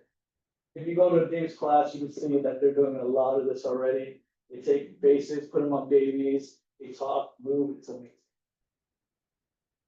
We also want to provide ongoing support. We're thinking about monthly AI highlights so that we can showcase teacher use cases and student projects. We can use a platform like Parent Square to promote the showcases. So the teacher is just including the professional day or the separate. We can work together for that. Yes. Absolutely. We definitely want to work very closely with Ed Services. We want to provide resources beyond PD, beyond professional development. We want teachers to have resources whenever they need it. Or they can sell learning, right? So Yeah. So we want them to be comfortable with whatever tool they plan to use. So it's not just tools that we develop or we provide, but tools that will be useful for them in their classroom. Not every tool fits every classroom. An AI resource hub, something like, again, we could probably use Schoology, but we want this to be available to everybody, have some type of library or resource hub, not available just for students and teachers, but staff, admins, and even parents. We want to provide meetings. We can probably have Dave talk at coffees, etc. He already does these things with parents with PFAs and other programs. Feedback loop. We want to do regular check-ins to improve support, provide professional development, and additional support with feedback in mind. So we want to provide surveys and provide resources based on this. Can you speak a little bit about what AI looks like in various subject areas, math versus chemistry, and then the different grade levels? What does it look like for my fifth grader versus my ninth grader versus my senior, perhaps doing a capstone project? What does that look like? We don't have all of the grades available yet, but something like the lower grades where it's a little bit harder, something more tailored towards lower grades would be something like Magic School. Magic School allows you to have that AI resource in a controlled environment, so the teachers can set the limits of what the students can do. So if it's a project based on, let's say, a book report on Dr. Seuss, they can use AI to help them write that book report on Dr. Seuss. But if they go off topic and try to do something like Harry Potter, it's gonna revert them back to Dr. Seuss. I'm sorry, you're off topic right now. This research topic is not on Harry Potter, but maybe this resource from Dr. Seuss is what you're looking for. So it's gonna redirect them and get them back on task. Something like math, there's a lot of AI hubs out there. Actually, we had some today. Teachers requesting AI resources from the high school to teach for summer school. What that does, it creates, the teacher can create their lesson plan with their subject in mind and provide extra work for the students based on that subject. So if the student needs extra practice, let's say on trigonometry, it will stay on that topic and give them extra practice, and the teacher doesn't have to get involved. So it's just gonna give them extra problems and extra problems and extra problems. This is something that interesting that just like compared to tutor.com, we can probably discuss that. But if you actually take a picture of math questions and onboarding it, you can have AI machines actually tutoring how to solve the problem. Not Versus just the giving actual- it. yeah, actually, so that's another thing that we gotta kind of think about it, is that tutor.com is kind of getting outdated now. I mean, it was really useful last year. There's a lot of tools at this point. How would something like that differ from like an IXL? Because I know IXL will loop back, teach you how to do it if you're have the wrong answer. I mean, I just think it's really important too that everything we have is integrated. We don't have redundancies and we don't have this abandoned technology that we're paying for, you know, so. Well, IXL has a limit, right? You have a certain number of lessons and a certain number of questions, and if you're doing bad, it might add some more on. But with something like AI, you don't have that limit. If you want more practice questions, you can prompt it, say, hey, make these harder, or this is too hard for me, can you make it easier, tell me how to do this? And it's gonna show you step by step. Versus IXL, it might not give you that full step by step, but it might give you more practice questions. It does give us step by step. Oh, then yes. I've done a lot of seventh grade math. She's becoming an expert at it. No, I actually find it really useful that I like interface with these technologies like from a kid's point of view, you know. And yeah, I think there's definitely room for improvement around that instructional part, Yeah. but it is there, so. And with something like science, like Copilot, there's a lot of simulations out there already, but with Copilot, it actually links things like actual videos, not just a simulation of the rocket flying, actual videos of rockets flying. And let's say it simulates a rocket crashing, it'll link videos of rockets crashing. Example. But that's a learning process, right? Why things fail and why things succeed. Not just gonna link those simulations, but real world experiences with those simulations. Would that replace like Gizmo? Yeah, I wouldn't say necessarily replace Gizmo, but it could be supplemental. Additional to Gizmos. You get a lot of the core practices with Gizmos, which I guess you could get with the AI. Well, I forgot what the program exactly was called. It's kind of like UFO with AI. Yeah. Yeah. And I guess Gizmos is more tailored, it's more structured. And sometimes that's probably where you need to start, where the teachers would like you to start, with a more structured approach, and then supplement it with the AI.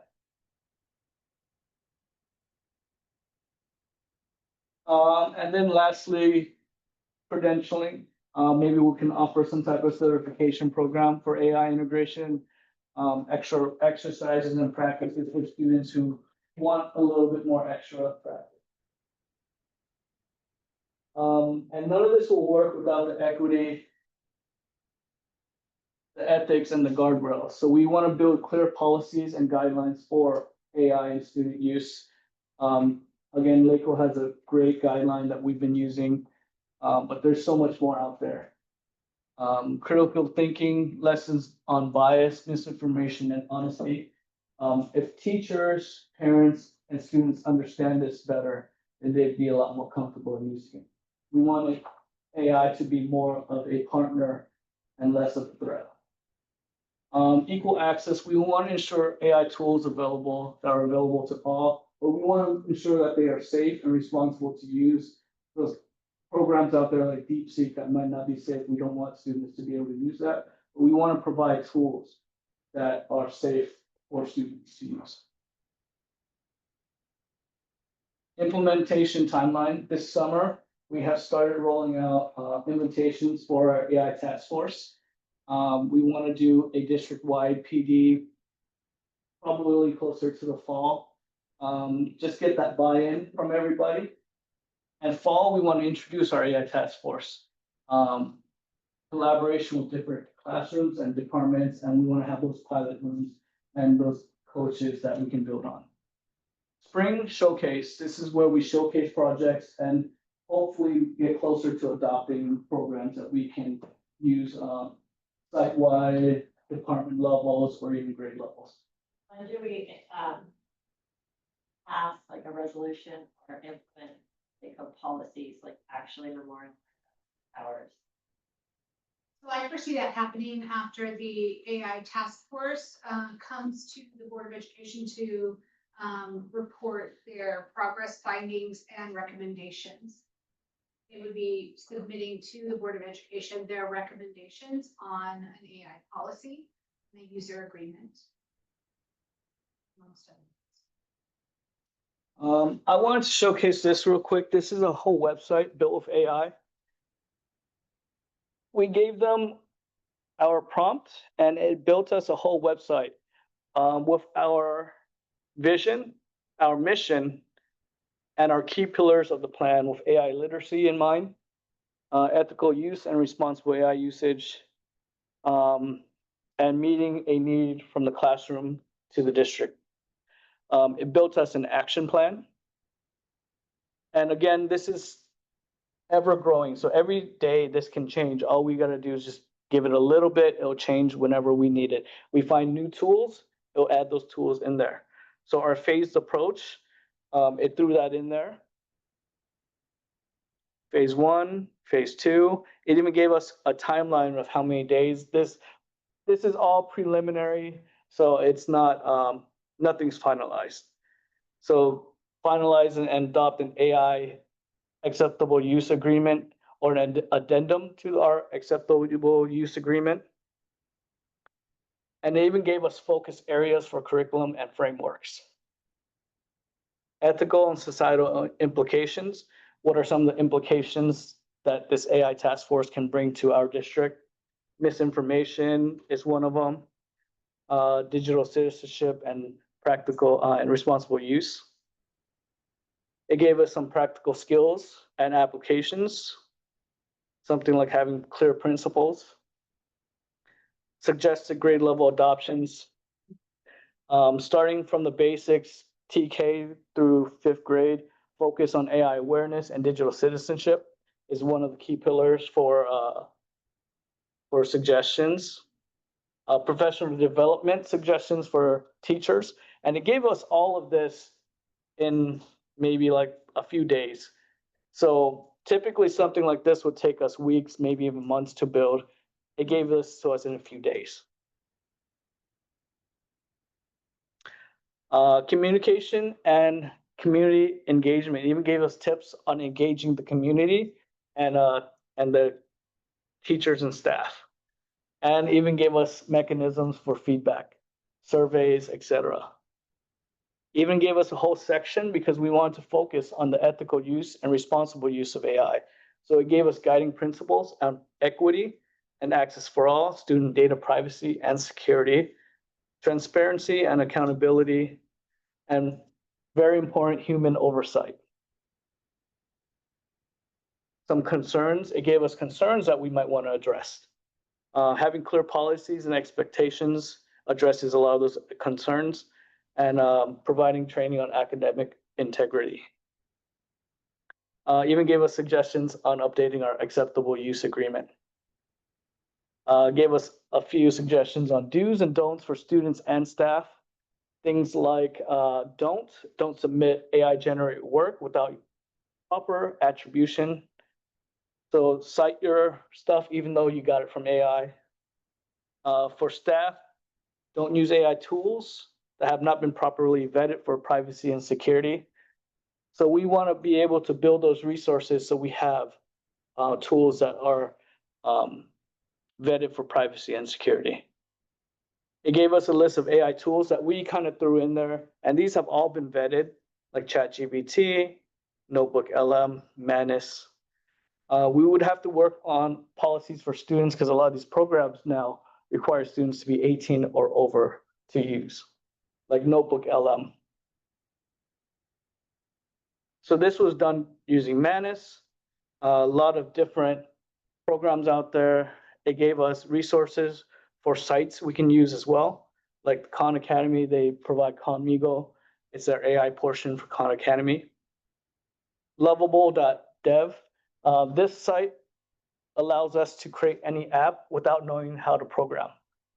So you can prompt it, throw whatever you want to build in there, it will build that app for you. If the app's not running correctly, go to ChatGPT, ask it why it's not running correctly. Dev will talk to ChatGPT, bring it back, fix it, and it will run correctly. So if you guys have any app ideas, Lovable. And what I really like, it also provides a glossary. So not everybody understands all of these terms. It provides a glossary so that you or people understand the terms. So something like hallucination, that is when an AI generates information that appears to be plausible, but factually is incorrect or made up. So AI is not perfect. Sometimes it provides the wrong information. And then there's a page on how you can get involved. Right now, we're starting our AI task force and our committee. And it gives you suggestions on how you can assist or participate. Our current phase right now is building our task force. Right now, we have Dave Basuto as our AI lead and instructor. I'm the district lead, executive team support from Stephen, board member Joshua Sung, principal support Ruby McAlpine. We have 1 or 2 teachers confirmed for each site. We have our parent support Terry Dobson, and we still need 1 to 3 students and 1 additional parent. Budget, proposal, and potential funding sources. So this is going to be the hard part. Where do we find the budget to pay for a lot of this stuff? Training, professional development, Tech Academy. We're going to bring a lot of AI resources to Tech Academy. Last year we used innovation funds. We probably use innovation funds again. We want to be able to hire speakers, trainers, and AI experts. We want to be able to potentially expand the tech department to support AI and other potential advanced technologies. Things like having on-site servers so we can host our AI platform on-prem, so nobody has access to our data except for us. That way we have safe, reliable usage. Application development, we can develop our own application to use in-house. That's a possibility. Just a base price, something like adoption of Gemini with Google Workspace costs us upward of $50,000. And ongoing support, maintenance, and license support. Okay, and Joshua, you have 3 minutes. Oh, yeah. Well, I mean, just think about the big pictures that we're gonna have a challenge with teachers, parents, and students, and even admin, right? We're gonna have a challenge with admin, how they're using AI efficiently, and teachers, they always gonna say no in the beginning, so we gotta let them, we gotta trust them, we gotta fewer, we gotta somehow incorporate it. Parents is gonna be another crazy problem, right? I think we should have like a affiliate with PTA, and help you like with them in the about AI and something like that. And also kids, right? We gotta create some safe environment that make sure that you coming to our side and using the AI, so teacher can grade it how they prompt it, instead of they just using their own DeepSeek or whatever that they want to do. So those kind of things, I think we need to find out the balance in the board. That's all. You sent that presentation, please. Of course, yes. And can you just elaborate a little bit on I just really want to quickly know, you said that it would have taken a couple of days to build that website, like, it did take a couple of days with AI, like day and night, couple, like hours, 24 hours, 48. Realistically, it built in about 14 minutes. Oh, and but then, but you were teaching it for a Yes. couple of days. To teach it to do everything how we want it, took a couple days. That's But very yeah, about 14 minutes to build the website. And you could publish it right now. It's published. It is published. Yeah, published, yeah. Was there like another, like usually you have to subscribe to have it, or did it just build it? So it's in their beta phase right now, so it's they give you something like 15 pages for free, and then you have to pay for it. There's so many tools out there. So nice, yeah. Thank you, Claude. I love the presentation and I don't think I was, really clear when I was asking you the question earlier. Yeah. I love, AI in itself. But I can see it in terms of education that AI has to partner with. This is why I said, what does it look like for my fifth grader? What does it look like for my ninth grader just entering the school? How can that freshman utilize this tool and technology? And what can I expect as a final product on my 12th grader? Like, what is that 12th grader going to be able to do? Is he or she going to be able to understand cybersecurity? Has he taken some sort of ethical training or whatever, right? And then along with that, we have a number of initiatives and programs in the high school. The Medical Arts Academy, how does that blend in with AI? We're also looking at, bilingual education is coming through as we're getting to third grade, fourth grade, and it's gonna reach my fifth graders next, right, in a couple of years. So what is that? How does that apply? Because we've got kids coming here to the Huntington, we've got integrated literature, history, and the arts, right? And then we have, our partnership with Caltech in terms of their research. So how does AI, not just in and of itself, how does it support the other programs that we have? That's the question I was trying to drive at. Maybe I didn't come clear on that. I guess that's a lot more subjective, right? Depending on how the teachers want to use it with their students. I guess. Yeah. Okay, ma'am. Yeah. I was envisioning part of the discussion that the AI task force has. Because what you're talking about is very comprehensive, by And grade as level. a piece of leadership for Yeah. Stephen is, I want you to have that conversation. Yeah, they're going I to. don't want AI in isolation. Right. Because it leads me to nowhere, like, oh, I got, I'm doing this, or I know how to now, give it instructions to build me a website. Okay, but that's not really what employers are looking for. Literally, he did it in 2 days, 14 minutes, right? Same thing with other areas of study, right? Write like Shakespeare, and you can teach it all sorts of things. What's the music that goes along with this literature and things like that? You can get it to generate all that, but what is it for? Right? Not just to have a project to have a project, Yeah. but ultimately we are having, one of our former goals was to have these 21st century innovative learners come out of San Marino, and we need to make sure that we have this pathway, that AI is supportive. AI is not isolated subject to me. Well, if you look at it, like, I think there's two ways of looking at AI. Like, you can look at it as learning tools, right, that enhances the learning experience.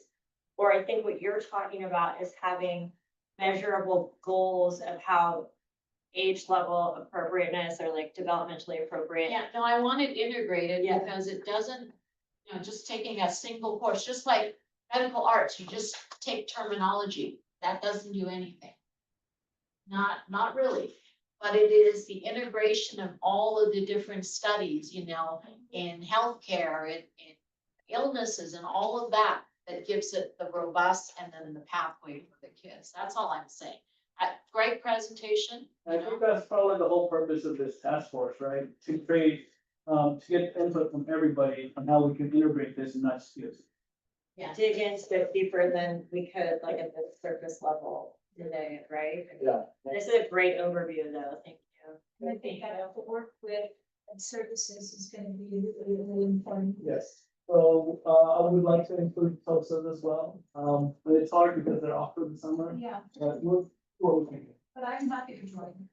Yeah, Awesome. I think will complement. Our department will complement what you're planning to do, and what you're planning to do will definitely complement our department. And ultimately, it is in favor for ed services, right? It's, You can take the DLI curriculum and across the board to a whole different level.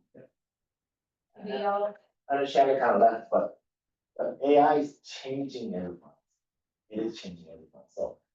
We explain her, this is what AI is gonna do this month, it's not gonna be saying next month. I just wrote a paper on the next, so right now AI is imitating human, like with your interactions, but the next phase is like, it's direct interface with the world, kind of like it's gonna start learning on its own. It's not gonna have human limitations. So, I mean, I think it's just such a quickly changing landscape. It's hard to even. Policies need to be flexible and, broad, right? We gotta do something, so. Yeah. That's what the boss trying to do, we I think- try to do something. Yeah, we need to start. You don't have a clear answer yet, but he's gonna try. the task force will find us answers. I like it. Thank you. Thank you. Thank you so much. Thank Thanks, you. everyone. I think that's it. Let's adjourn the meeting at 3:33. Generally, it would help,